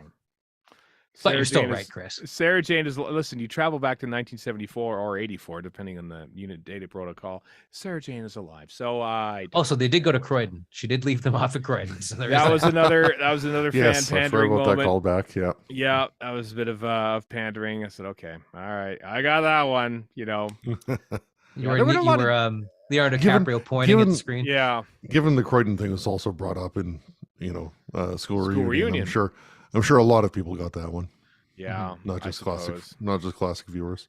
No, I don't. To classic viewers. I don't think there were that many deep cut references. Let's put it, or maybe I just watched Half a Doctor Cat's Who too pretty much. Deep cut, and so is How's Your Auntie Vanessa. That's also pretty deep cut. Yeah. Anything classic is by definition a deep cut. That's true. Yeah, the Doctor's Master's Dalek Plan or whatever the hell it was, like that is totally a deep cut. That's probably a deep cut, I suppose. Kat was showing me an image somebody photoshopped of when Whittaker's Doctor was in the wastelands by the edge, whatever. Somebody made an image photoshopping a blurred 10th/14th Doctor in the background. I wish somebody had done that with the Watcher. That would have been a deep cut. Isn't that Erica's theory that the Tennant, whichever Tennant it is floating around in the background of consciousness land, and because he didn't want to go. But yeah, she posted this in various spoilers for potentially on Verity when they're recording on tomorrow night. Yeah, I think she sort of thinks that the 10th Doctor is refused to take that step over the edge into next regeneration, and maybe that's why. Well, honestly, when I started seeing the classic Doctors show up there, I thought, oh, is this how they're going to tie in why she regenerates into a previous Doctor? And they actually go like, what the hell? I know these. I mean, that would make sense. Yeah. Maybe more sense then. I mean, let's talk about this now. As was canonically seen in the 10th planet. Well, not seen, but in between weeks seen between the 10th planet, the power of the Daleks. The Doctor's clothes regenerated. Now we see it happen for the first time proper. I dislike it intensely. Why do you dislike that? Because the clothes regenerating is silly. But the canon, Warren, there isn't any. I don't care. It's just dumb. In fact, I'm going to go off on a rant here. I don't know why this bugs me so much, but regenerating back into Tennant for now the third time, it just gets on my nerves. I have nothing against Tennant. I want to see these 3 specials. I just wish they'd found another way to do this. Like have her regenerate into Shooty, and then we pan off to the side and there's Tennant and Tate going, what, or whatever. Just have a way that's not a whole new Doctor. I couldn't tell you why this bugs me so much, but it does. It does bug you. My pretend is not correct. How awful? Correct pretend. How awful would it be if Jodie regenerated into Shooty Gatwa, the first Black Doctor, and this is not so fast. This older white male Doctor wants to come in and be Doctor. That would be equally bad. I agree. Awful. Like, and 5 minutes into the new RTD series, I'm not going to care. But for now, it bugs me. My first thought when Tennant was announced was they could be doing, just to fill the time to do the 60th thing, they could be doing like TV version of Big Finish, just showing some unseen 10th Doctor stuff. Yeah, that'd be kind of cool. And that could be perfectly fine. But the way you phrased it with, if the Whittaker's Doctor had regenerated into Shooty Gatwa, and then all of a sudden on screen we see this middle-aged white dude. Yeah, I could see that not going over quite so well. I don't know how this works, honestly, other than people who like it. I guess it is working. But especially in an episode where toward the end we see what I think is the first Doctor Who story where we see 4 people of color holding a conversation alone in a scene that isn't Yaz's family. Because we have a scene where we've got Vinder, the Joe Martin Doctor, the Master, and Yaz. And it only took almost 60 years. Like in Arachnids in the UK, we have Yaz, her sister, and her parents. But I mean, that's a little bit different to have 4 members of a family versus 4 disparate characters. Right. Yeah. But going from that to regenerating to a black man and then having a old white crusty. I mean, you could solve this by just not having Tennant in it. But that's not going to happen. So no. And I don't dislike Tennant or Tate or any of that stuff. And I'm probably gonna, like I said, I'm probably going to enjoy their adventures, especially if they're basically remaking old comic book stuff. That'd be kind of cool in my books. Yeah. So I'm completely guilty of exactly what I'm yelling about. So anyway, I am more curious as to why the clothes regenerated with them. Like, why is this happening? Why is a new set of clothes? No less. Doctor? That's a new set of clothes. That's not the same costume. It is not. Why? Why? Is this going to be chalked up to some idiotic freaking transphobe thing where you can't have a dude in a woman's clothing? Is it going to be something stupid like that? I guarantee some moron on Twitter will chalk it up to that, but that doesn't mean we have to give it any more time than we already did. So. I would hope not, because Sacha Dhawan was quite happy to be in Jodie Whittaker's costume after even the earring. I loved it. Even the earring. Yeah, I love that. Which makes this make even less sense. He regenerates into her costume, so why doesn't Tennant? We will find this out, Warren. We will find this out. But I gotta wait a year for this. In 13 months' time, we will find this out. Is Picard a Borg or not? I have to wait 6 months. Oh no! And then you realize that nobody cares anymore. They'll just move on. Exactly. Do we? I mean, I feel like talking about the 15-second teaser, not aired on BBC America, not aired on CTV Sci-Fi, but aired on BBC One afterwards. And feels on like, YouTube. And on YouTube, obviously too. And YouTube, yes. Is after the episode. Are there anything left in the actual episode, The Power of the Doctor, that we haven't covered that you want to talk about? I think I've got a couple notes left still. What do you got? I think I've done. Yeah, but I mean, I don't know. I'm still. So the other week, I can't remember how far back it was, 2-3 episodes, maybe more. I forget. We kind of had a little guessing game as to who Jodie Whittaker was going to regenerate into, and each of us gave a different answer. One of us said Shooty Gatwa, one said David Tennant, and one said that nobody. They're just going to start the regeneration and cut to credits without showing anybody. Right. I don't remember who gave what answer. I said Tennant. Remember who gave. I said Tennant. Pretty you sure said I said Tennant. Yeah. I think I said Gatwa, and I think Warren, you said maybe. Cut to credits without showing anybody. Didn't think so at first, but maybe I did. I don't remember. So Stephen, you were right. Yeah, I was that's right. True. You win the bet of whatever. Well, I mean, we've also been saying on this here podcast that there was going to be 3 specials for David Tennant in November of 2023, and lo and behold, that is dragging out an old classic. There, that is indeed what's going to be happening. But and also, what else also confirm that RTD is so Gatwa has long been referred to as the new Doctor or the next Doctor, whatever. So yeah. David Tennant, officially the 14th Doctor, and Ncuti Gatwa, the 15th Doctor. Yeah. As made official in press releases. And I do like that he's today. in the trailer. Like, that's, if he hadn't been, I would be very annoyed. Yeah, I know. Yes. The second Doctor to wear a disheveled old 10th Doctor costume, joining Matt Smith in the 11th hour in that regard, because he's got the shirt on and the tie out, and that's what I noticed. Is Ncuti Gatwa wearing David Tennant's old costume, or Ncuti It doesn't Gatwa look like it, but wearing Matt Smith's old David Tennant costume? Oh dear God! I hope he's not wearing Matt Smith's old costume for some crazy reason. Yeah. I'm just going to bang through a couple notes that Let's do it. I had that we haven't talked about that. Well, and then we can just move on to whatever the heck else is on the news list here, because I know I have more stuff. For Jimmy Magnus Stone, just right out of the gates, I love the reveal of the Cybermen on the train, because everything's in fog and you just see the lights on the Cybermen, and it just looks really cool. Also, just tying into trains, the Doctor's first episode starts with her falling onto a train, and that's the true. last episode starts with her falling onto a train. More elegantly. Bookends, and different from Mummy on the Orient Express, which was also a space train. We have Ace is back, and we have a metal ladder, because we have metal ladder in Dragonfire. Wow, that is a Curse reach, of my friend. Fenric. And a Curse of Fenric as well. Yeah. But the ladder Ace's first story being Dragonfire. Right. Clearly a reference. Mark it down. Yep. Sure, totally. Yep. Somebody in the chat has mentioned, and I laughed about this, about the "Not My Doctor." Yes, Sarah, we did see. We did notice the "Not My Doctor" line. Yeah, when Yaz is talking about "Not My Doctor." Yeah. Blah blah blah blah. I love Dan's glee doing the train announcement.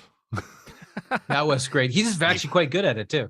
Yeah. It's almost like that was some sort of like childhood dream fulfilled. He had a good delivery. I was like, I don't want to hear him on a plane or a train giving me that announcement. Yeah.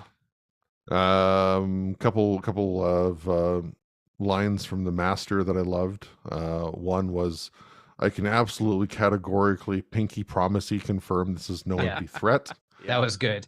And then lovely callback to the TV movie. "I love the garb. Got to dress for the occasion." Yes, that was also nice. Reference acknowledged. Another deep cut. That I think the TV movie definitely counts as a deep cut. Yeah. And then as far as the Master with the hodgepodge outfit, so we have the 13th Doctor's coat, 7th Doctor's jumper, 5th Doctor's celery, 4th Doctor's scarf, 2nd Doctor's recorder. What else was in there? Was it an older Doctor's trousers? I think you got it. Whose trousers? I saw the trousers, and what about the tie? The tie looked like a brown tie. Tie was like a Tennant. Tie was a Tennant was diamonds. thing. Was it literally Tennant? looking at it right now, and I want to say that the honestly the pants, as I'm literally looking at her, she's just changed back. I don't know if we see her what she's wearing as trousers. I thought that the trousers and the pants actually kind of looked like what's his name? Sacha Dhawan's, oddly enough, when he was the Master in that episode, the Spyfall episodes, or the Timeless Children. So the check trousers with the sort of rolled up cuffs a little bit. That's what I thought. But people are saying he's wearing the new Tennant tie and shirt. The new Tennant tie and shirt. So that says to me that the new Tennant Doctor is actually Regenergy of the Master. so we're gonna find out. And we're going to find out everything's going to get degenerated back into Ncuti. So I'm just completely overcomplicating this. It's not going to happen at all. No, I'm looking at the picture, and that is not the tie that David Tennant is wearing at the end of the episode. So that is balderdash. So my theory was nonsense to begin with, and it's even more nonsensical now. Gotcha. Yeah, utter balderdash. I tried doing some Google image searches, but I couldn't match the tie to anything I could find. No. In-game. But you didn't say enhance, Chris. Come on, you've got to say. No, enhance. I didn't. And then the last thing I had, and I don't know if this is meant to show empathy or what, but early on in the story, we have Yaz getting mad at the doctor for not stopping to explain what's going on. And then when Vinder's on the TARDIS, she does the exact same thing and refuses to stop and explain to him what's going on when she's trying to, fly the ship. So, yeah. I think we liked it. I think we liked this, didn't we? Yeah, overall I enjoyed it. Like I said, it's a hot mess, but I still like that hot mess. Yeah. It had what I was thinking, like the worst of Chibnall, but the best of Doctor Who, I thought. And it's a good way of putting it. You put that together and you have a pretty fine Doctor Who episode with some nitpicks and grumbles, but nothing that I think affects the overall picture negatively, I think, Also, just to be fair to the people who didn't like this, I have to give a shout out to friend of the show, Kim Rogers, who put out a GIF saying happy last Chibnall Day to everyone, to all who celebrate, and a picture of people popping champagne corks, which I thought was quite funny. I don't have to agree to think it's funny. No, that's very true. If nothing else, as far as 2022 goes, to borrow a line from Meatloaf, 2 out of 3 ain't bad. I never borrow lines from Meatloaf. We've had two good episodes this year. Two good episodes this calendar year, which is rapidly approaching an end. And next year, we'll take a lot of next year to get to the next episodes. 3 specials have been confirmed, starring David Tennant as Doctor Who. And the first Shutigawa one is in the festive season in 2023. So. Take from that what you will. Christmas special. So does that mean 4 episodes, 3 Tennant and then 1 Shutigawa, or does that mean the third one is the Christmas one? Correct. Okay. So I'm wondering if now November 23rd, inconveniently, like the 50th anniversary is not on a Saturday. It's on a Thursday. So whether that you can't have a 60th anniversary unless you're paying tribute to the 40th anniversary of the 5 Doctors and you put it out November 25th for its original UK broadcast, which would be a Saturday. It's not going to be a Saturday. So I'm wondering, will the first one be on the 23rd, or will there be 2 others leading up to the 23rd and then a Christmas special on December 25th? Speculate now, folks. Start putting those podcast planning spreadsheets together, because Stephen already has. November 11th and 18th, maybe a couple of Saturdays. Just on Saturdays and stuff. They are, or do they do the first one? Maybe the first one is on the Thursday, and then there's one on the Saturday or something, and then you want to. My gut says they go on the 23rd for the 60th anniversary. I think they have to, even if it is a Thursday. How rapidly do you think they're going to burn through them? Do you think it's going to be a once a week thing? It's got to be before Christmas, over 3 days, or? Oh, over 3 days would be cool. Well, it worked for Children of Earth, so why the hell not? Yeah, that would be a hell of a thing. Actually, it kind of would make sense if they had like 3 specials and they're 60 minutes each. Why not do it over the course of a week? Why not have Thursday, Friday, Saturday, 23rd, 24th, 25th? Right. Maybe. And I'm not saying they're going to do that, but it's. And then 1 month later, you get your first exactly episode. Exactly. Yeah. So it's like a celebration of the 60th is those 3 episodes. Yeah, I don't know. Or they go. I guess no, it wouldn't work. It'd have to be the 60th anniversary. Right. Well, how could you have it 21st, 22nd, 23rd, and the 23rd is like the Big 10 episode, and that's on the 23rd, right? So I don't know. Do you build up to the 23rd, or do you start on the 23rd? Yeah, exactly. Maybe it's November 1st, November whatever. Like. Yeah. What do we think, Doctor Who nerds? We got a year of this nonsense to get through. So we've about a day from now, people are gonna get real angry about whatever they've cooked up. Right. It's been pointed out that American Thanksgiving is November 23rd, 2023. So I don't think anybody cares about it. Yeah. In England anyway. No. So that's gonna be Chicago TARDIS weekend. That would be Chicago TARDIS weekend, yeah. How fortuitous, Chicago TARDIS, for planning our convention around the 60th anniversary of the show. Well, might have to attend that one. Now that the global pandemic is completely over and we don't have to worry about that anymore. Completely. We can go to these things again. So I guess any rumors of there being a Christmas 2022 or New Year's Day 2023 kind of thing, those are out the window. We just got that. We just got our Christmas special. Yeah, I thought that was pretty far fly. And you look at the the teaser. It's shots that they've done that do not require any post. If there's a car, so obviously they're sort of part of the Marvel Cinematic Universe, because parked cars are none are spared in the new era of Doctor Who. You aren't wrong. or covered up like in Talons of Wing Chang. Yeah, I know. But if you watch a Marvel movie and like literally every parked car gets destroyed. Don't park your cars in New York. Not just Marvel. I'm pretty sure it's like you playing GTA 5. I know. Yeah, that's definitely me playing GTA 5. My parents watched me play GTA 5, and they were just agog at all the bad driving. I'm like, this isn't even the bad part of this game. We haven't even gotten to that part yet. Yeah. So there we go. An era that we'll do some retrospectives, I think, of the Chibnall era once everything's sort of settled and stuff in the weeks to come here. But it ended on a high. I thought it started on a high, had some pretty middling bits throughout the whole course of it, and then COVID and lack of consistency of actually producing the episodes. But I thought it ended well. In a way, the fact that Sea Devils was not so great was almost a favor to this, because I walked in going, I expect nothing. I don't expect this to. In fact, I was just kind of feeling let down up until today, and then I watched it. I'm like, oh no, I actually really enjoyed this. How much of that is due to having walked in with no expectations whatsoever? Right. Yeah. Chris, final thoughts on the episode? Any at all? If you don't have to, no obligation. Chris has given a thumbs up. For those of you who are listening on the podcast, he did this. So he did that. He certainly did that. Yeah. So you can. It was fun. I enjoyed it. Yeah. I think you said what I hope a lot of people felt. Chibnall era went out on, I mean, as much of a high note as I think we could have ever expected. Even Levine liked it. We have to point that out. Ian Levine liked it. Yeah, Levine liked it. And that is impressive. I don't think he's liked anything since Prisoner of the Jadoon.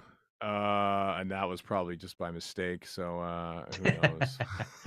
Didn't he have to admit after railing on Not My Doctoring like crazy about a female doctor that he actually really liked Jodie Whittaker's doctor? I think he did sort of come around a little bit, but he was counting down the days of the demise of Chris Chibnall. But then today he said on Facebook apparently that he just loved that episode. So there you go. Our Twitter poll. This is our only stat. We're not playing the theme song.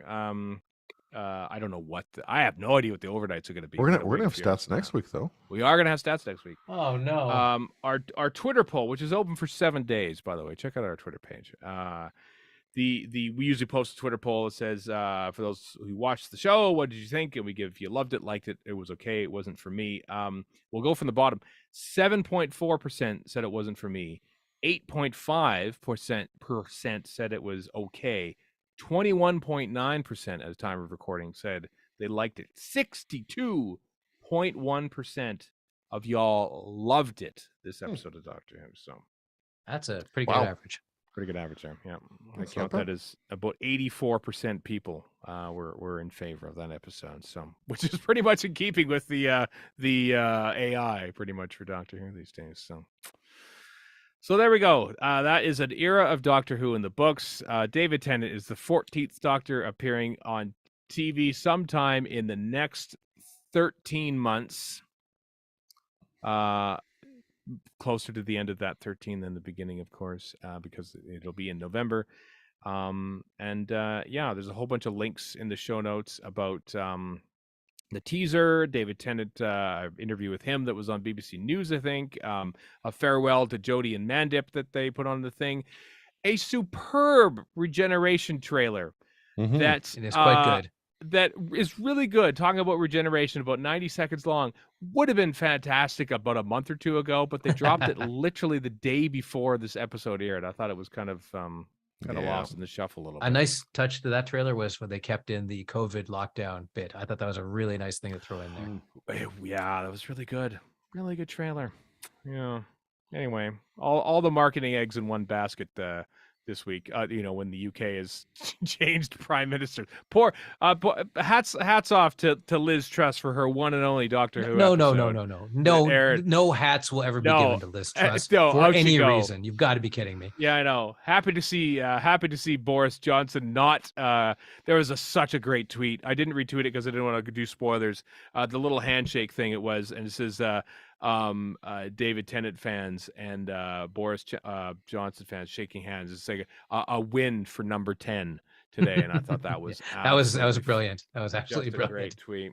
I don't remember who tweeted that out, but I laughed. I chortled mightily.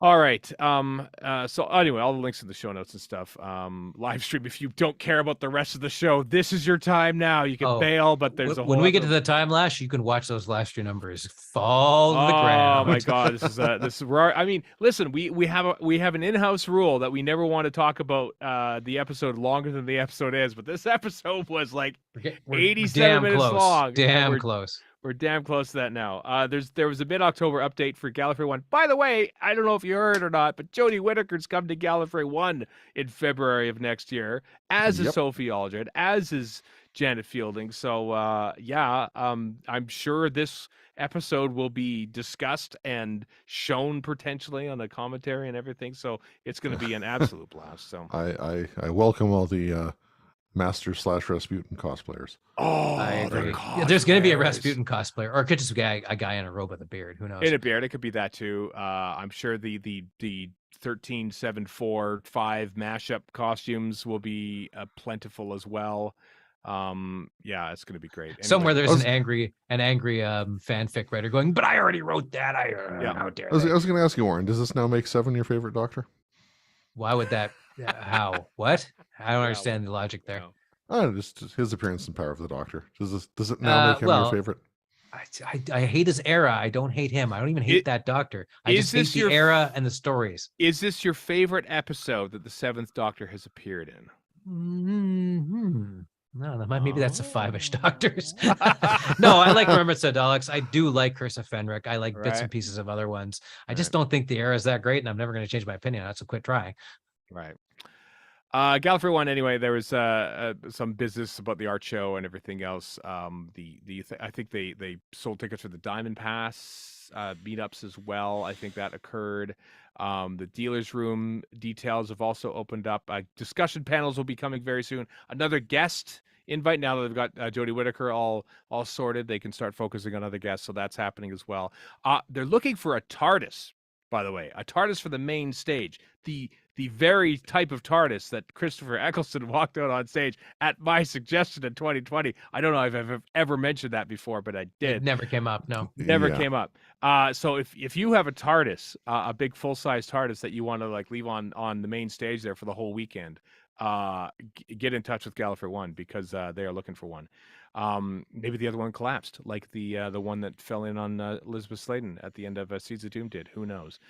Also, there's been some event changes. They used to have the upper floor, the lobby level used to have the room there, and used to use that either for programming or for pictures, but they don't have access to that this year. So everything's going to be a little more interesting on the ground floor, just so you know. So there you go. But and some hotel rooms are also available, not in the block, but there are some at the Marriott, a couple available. They might be gone by now by the time we talk about this, but there's also lots of other hotels in the area too. So all the details, Gallifrey1.com. That's going to be the next big thing on the calendar for this Doctor Who podcast, because we quite like Gallifrey 1. So indeed, here we do. Also, a shout out to Long Island Who, which is coming up on November 19th to 20th. LI Who presents Meglos 2022 at Holiday Inn Long Island in Holtzville, New York, with Peter Davison. What was in this recent episode as well. Janet Fielding, Sarah Sutton, Sophie Aldred, Kevin McNally of Twin Dilemma fame, which I watched on the Plex TV Doctor Who channel before I watched The Power of the Doctor today. Why would you do that to yourself? Why not? Why not, Warren? Fair enough. All right. Okay. Wendy Padbury, Fraser Hines, John Davey, Bhavnisha Parmar, and Tim Dane Reed are all going to be there. John Kevin Davey, McNally. also in Power of the Doctor. Also is a Cyberman in this episode. Kevin McNally, by the way, sounds like you grew a sportscaster in a vat. Oh, but he's and Kevin McNally for color on college basketball or whatever. I know, he's great. I know you're thinking of what's his name? Oh, the Boston Celtics guy. No, I'm not. I have no idea who you're talking about. Kevin McHale? Kevin McHale. I have no clue. No, Kevin McNally sounds like a very TSN name, or ESPN if you prefer. Right. Or whatever the British version is. Yeah. So there you go. November 19th, 20th. You can still purchase passes. And of course, there's going to be a big special screening of Doctor Who MI as well, which is making all the rounds now that it's got an official distributor, which is great. So there you go. There is some convention news, folks. All right, let's we're at a 90-minute episode already, folks. Let's see how much 3-hour episode with the time lash. Longer we can make this. Watch these numbers go down. Just watching the live stream numbers plummet in the time lash. As it hits midnight on the East Coast. Yes. I know. Who can blame them? Frankly, we'll try not to be too long. October 23rd. We're still in Mountain and Pacific time zone. It's still October 23rd. So we could talk about the fact that this episode aired on October 23rd, 2022, featuring Janet Fielding. Janet Fielding, October 23rd, 1980, is contracted to play new companion Tegan Jovanka in 3 serials beginning with Logopolis, with an option for a 12th further episodes. And a photo call was held. This day in history, 42 years to the day of her return to Doctor Who. Quite remarkable. In the interest of time, I'm speeding on. I hope you don't mind. Recordings anyway, so yeah. I hope you don't mind. To the October 24th, where they did a bit of rebound. Big day in history. October 8th, 1980. What a time to be alive. You've just announced a new companion. The next day, the press reports that Tom Baker will leave Doctor Who after season 18. And sure enough, it was. It was almost going to be leaked, so they had to rush release this announcement, and so they did. So what a 24 hours for Doctor Who. New companion, and the only Doctor most people have ever known is gone. And I started watching long after this happened, or no, a few years after this happened. So A Time to Be Alive. I was alive. I was not aware of any of this. I think I might have been a Hitchhiker's Guide to the Galaxy radio fan at the time. Oh, is that around? Because that was on CBC radio around then. Well, gosh, I didn't know that. Wow, we rule. CBC is awesome for aired Doctor Who back in '64. Well, they aired it after the BBC did. Yeah, to be fair, I know that. They didn't create it, but the fact that they actually aired it though is kind of nice. Let's press on to October 25th in the quickest time lash we'll ever do, because we're all tired and we all want to go to bed.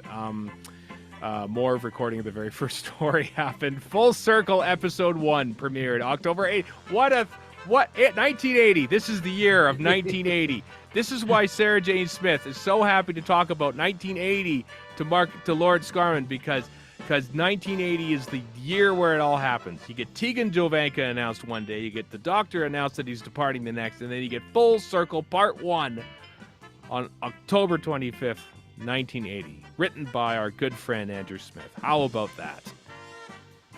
Massive. You know, I don't remember 1980 being all that great in real life. I think, well, the world is still reeling from Empire Strikes Back here. I suppose that's true, yes. Talking Heads do out. Not really, it's just me, but what else from 1980? What else could you give us 1980 in the time? Nothing. That's what. Well, maybe we haven't gone to the next day yet. Well, in 1989, we got Curse of Fenric, which Warren brought up a moment ago. That's true.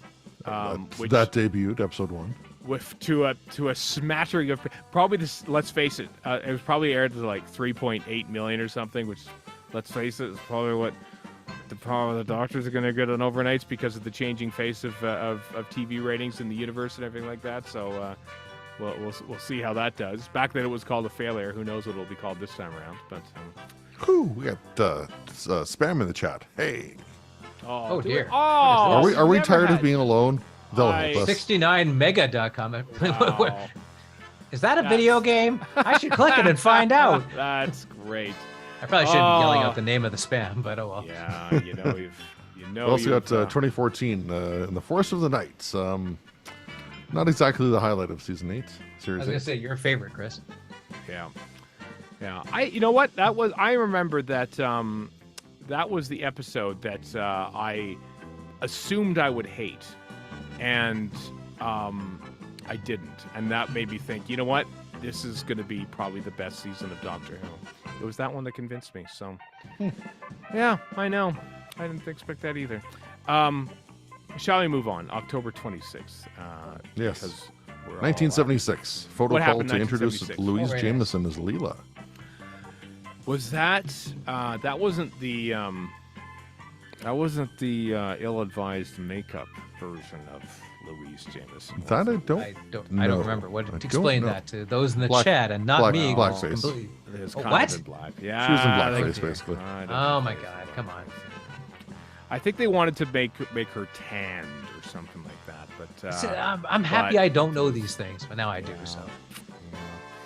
Yeah, there's no 1980 mentioned for October 26th for Stephen No, but in 2007 it is very important. Well, let's get to 1984, and this is probably the best thing because it ended up with a Singapore holiday for Gary Downey and Jonathan Turner. Robert Holmes is commissioned to write the first episode of Yellow Fever and how to cure it. Speaking of ill-conceived ideas. Yeah, a story that was going to feature the Master, the Ronnie, and the Autons and be shot in Singapore. That sounds complicated. As part of season 23, the original version of season 23. It was going to be a three-part story, a.k.a. six-parter. So, yeah, that is what... Only a videotape of a trolley survives. Does the missing that episode. survive? Oh, they've missed an opportunity because they've already put out this. They have to animate it. They have to animate the trolley. I guess they behind do. the scenes footage. I guess they do. Speaking of season 22, Chris, I know for both of us, our season 22 box sets have arrived. My week has been so busy. I've opened the plastic on it and nothing else. I have not. I've not even cracked the plastic. No. The aborted season, Colin Baker season. I know Big Finish did a bunch of those. They didn't. Yellow Fever never actually got written for. I don't Big Finish to ever have done that one. No, I think the 23-minute streetcar ride in Singapore by Gary Downey and Jonathan Turner was as much as anyone ever put into the. Probably as gripping a story as we're going to get for that too. Right. So. I know. But Warren, you alluded to earlier. What happened on October 26, 2007? Stephen Moffat agrees to be the new executive producer of Doctor Who. Wow. Now he agreed to be. It wasn't announced until May of 2008, right? Like right before Force of the Dead. But for all our Chibnall bashing, I mean, Moffat, it's not perfect, but still my favorite. But we'll see what RTD2 does. I'm interested in what a more mature RTD, not that he didn't do a good job in the first place, but I want to see what a different RTD it's kind of like Spielberg made a certain kind of movie and then he made a different kind of movie. And now we're going to maybe get that with RTD2. Yeah, could do. Interesting. Hey, maybe our friends Meta and Brian were on set helping to bring, unfortunately, the Rings of Akaten to a fruition on October 26, 2012, because that was being made at Rothbach Studios. I don't like the episode, but I appreciate the contributions of those who worked on it, including. I do like that a friend worked on it. Two friends worked on it. Yeah. Speaking of which, bearing this in the news, speaking of creature designs, Neil Gorton and Millennium Effects are back on Doctor Who as of RTD2 time. That was publicly announced as well. So along with some shade, some very mysterious shade. Well, they left under mysterious circumstances during the first production block of Series 12 rather, of the Chibnall era. So, yeah, we'll find out about that in the future, or maybe, not. Maybe.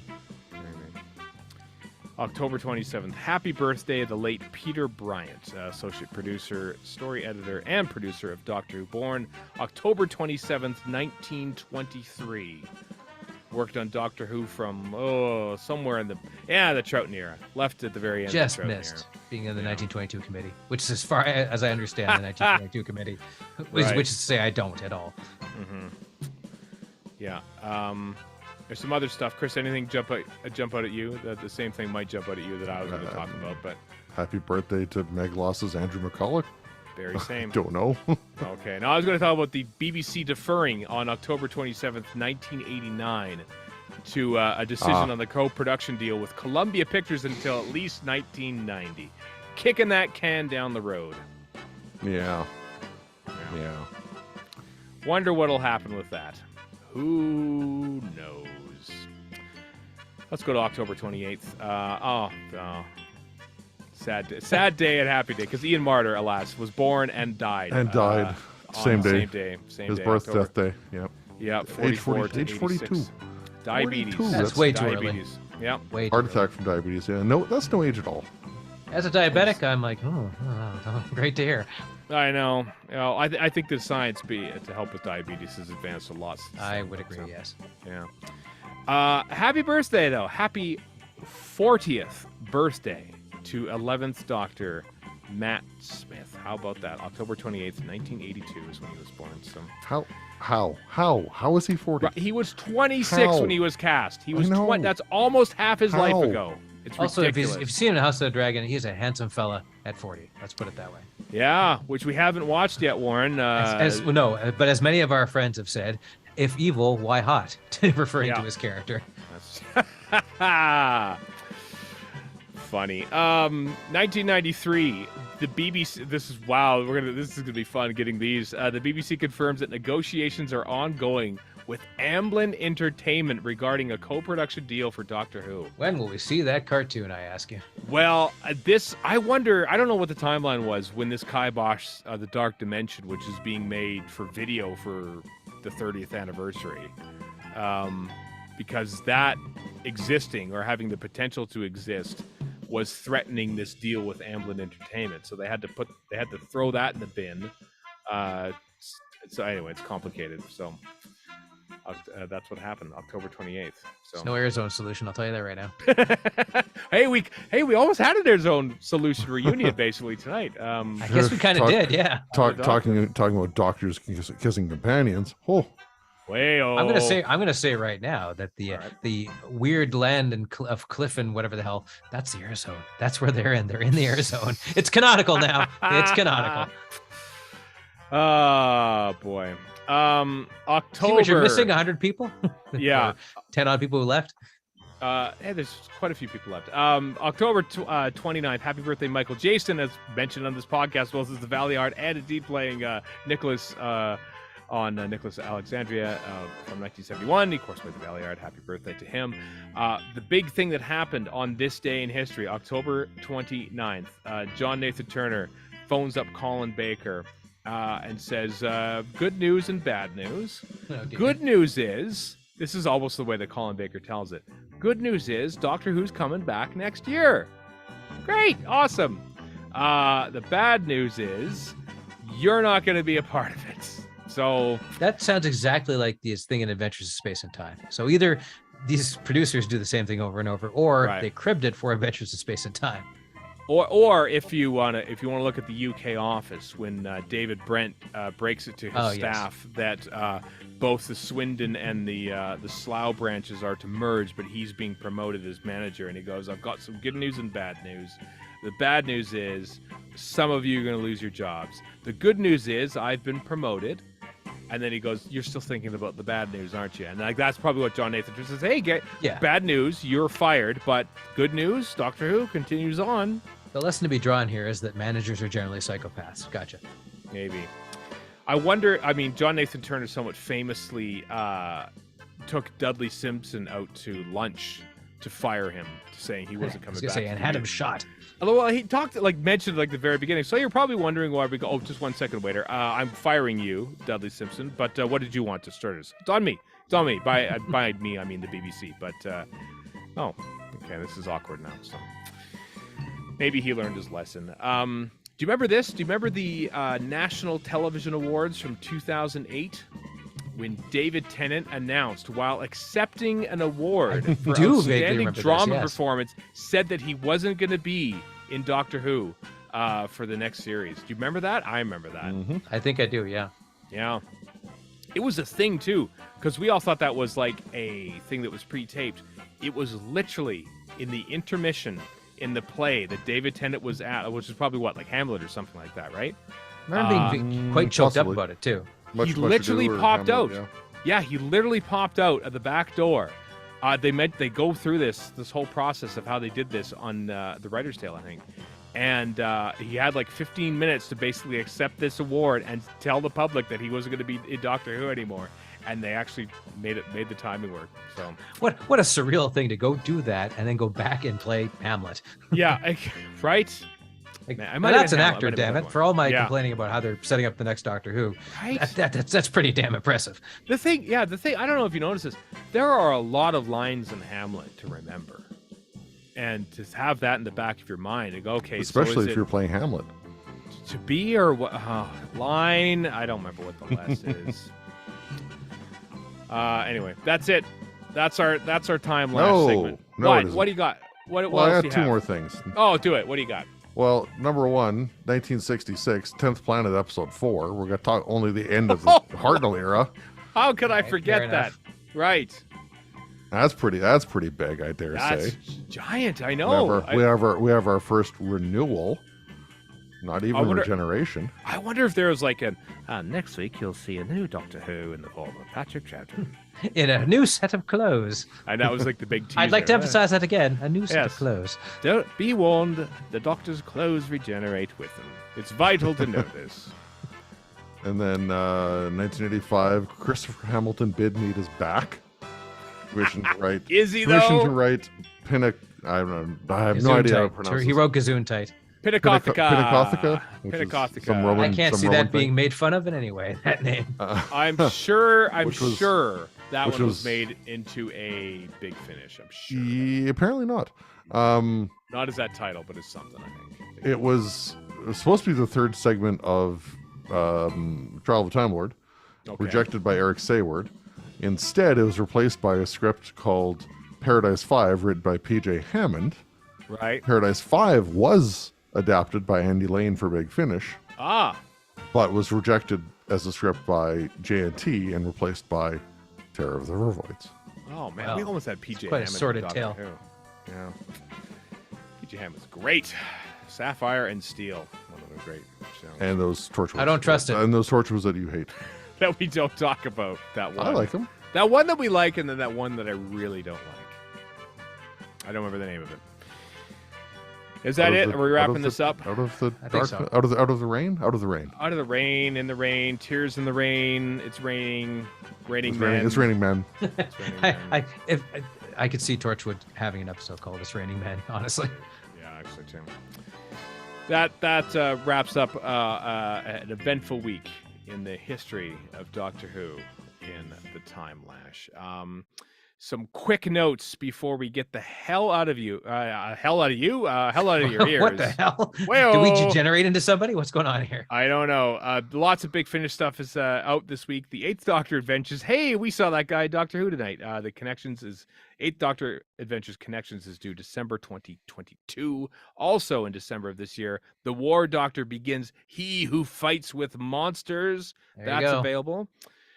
Class returns with the new audio series Secret Diary of a Rhodian Prince. That's coming out in January of 2023. I really hope that's the Greedo Rhodians. McClunky. It's just them talking in Greedo language the whole time. It's just McClunky. It's just nothing but McClunky the whole time. Driska Kranko Yakoska. But allegedly it's a class story. Yeah. And out now are two Torchwood Big Finishes, SUV and Torchwood Soho, The Unbegotten, are also available. So there you go. There's all the Big Finish stuff that is fit to print is out this week. This next thing is from a Canadian thing, isn't it, Chris? This Vancouver thing, I think. We'll explain it. The Temporal Logbook 3. What's the deal with this? Collection of short stories. I haven't read the promo copy that we got. I'm sorry. It is a collection of short stories. That's right. It is a collection of short stories from Pencil Tip Publishing, which is based in Vancouver. So naturally, we're going to give it a plug here with a whole host of short stories with the foreword by E.G. So, of course, from the Doctor Who TV movie. And Vancouver based. And Vancouver based also, as well. Yes, I believe so. Yeah.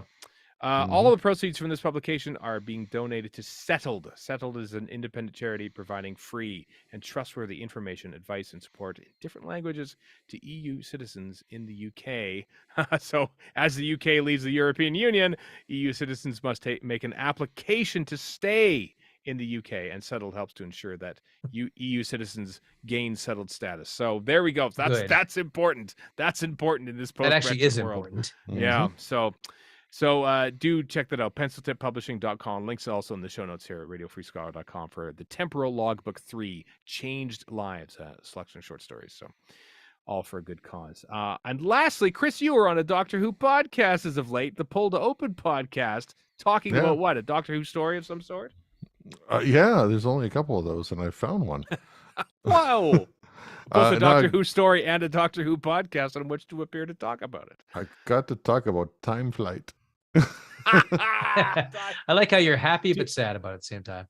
Did you draw the short straw for this, or what? That was the story that they were doing, and I was invited on. I'm like, I haven't watched Time Flight in a while, so what the hell? So I did. And was it as bad as you remember? You'll have to listen to find out. Oh, very clever. All right. Links in the show notes. Links in the show notes. It's a podcast hosted by somebody that was actually in the 10-0 fan club, the Edmonton fan club from the 80s. Here in Edmonton, 80s and early 90s. I only remember pandered fan notes. I don't remember what actually happened to me in the 1980s. So it was fun catching up with somebody who I hadn't talked to in literally decades. So that was fun. It was good. I look forward to that. I look forward to listening to that. That's awesome. Links in the show notes, folks, along with everything that we've talked about tonight. In this epic length podcast. We hope you enjoyed that. I like live streams. I hope you do like them too, folks. Maybe we'll do some more in the months to come as we wait for more Doctor Who. We won't do them at 4 a.m. in the UK time. We'll probably do them a little different times, more closer to our usual recordings in the mornings in the Western Canada on Saturdays or Sundays or something. Maybe we'll throw one of these things together. But it's fun. Thanks for everyone who listened on the live stream tonight. Talk about Doctor Who, The Power of the Doctor, the last episode of Jodie Whittaker's era. And next week we'll be starting an Earthshock commentary that we recorded months ago. Who knows what we'll say? What did we know back then? Did David Tennant announcement even happen? I don't even know. Oh man. We recorded it at the end of May, so yes, we would have known. We were on like mid-May when Tennant was announced. Something like that. Yeah, maybe. I don't know. Anyway, Tennant and Gawa were announced like back-to-back Sundays or something. I think so. Yeah. Something like that. And my brain wants to say it was in May. So heady days. I'm predicting tomorrow we're going to see some RTD Instagram intrigues. I guarantee it. Well, we'll see. He already posted one, which is the teaser that we've all seen, and the two hearts and plus sign and blue box emojis. So now he's no longer showrunner designate. He's showrunner in power now. So sign up for Instagram alerts, but there might be more things from official BBC channels to come, perhaps. What's his Instagram handle, Stephen? I think it's Russell T. Davies 63 or something like that. I don't actually know. It's something like that, but I don't have it in front of me. No, just search it out. You'll probably find it. Anyway, this has been a very long episode. Thanks for sticking with us, folks. And as we see off another Doctor Who era on this show, my heavens, we started this podcast, Warren and I, and Chris joined a year later, at the end of season 2 of the initial Russell T. Davies era. Yep. So we begin anew again, and it's always fun and exciting to talk about Doctor Who with you two chaps, and indeed for all you listeners out there. So thank you for your support. Thank you for listening, and we will bid you good night now. Until next time, I am Stephen in Edmonton. Warren in Vancouver. And Chris in Edmonton. So long for now.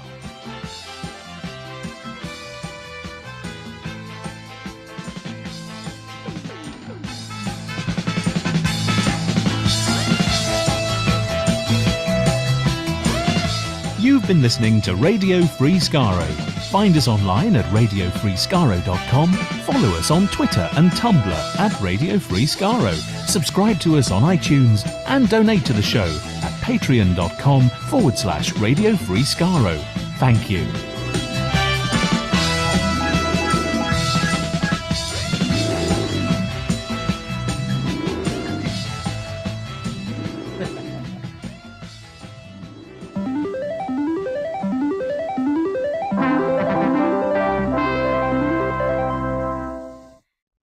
There, we did a podcast. Thanks, everyone. Thanks, everyone in the live stream.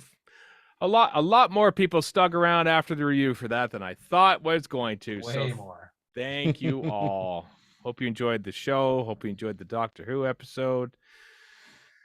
And with that, it is time for us to edit this episode such as it is and put it out for the rest of the world. So we will bid adieu. Once I figure out how to stop the live stream, I will bid adieu to you. All right, that's it. All right, everyone. Bye-bye.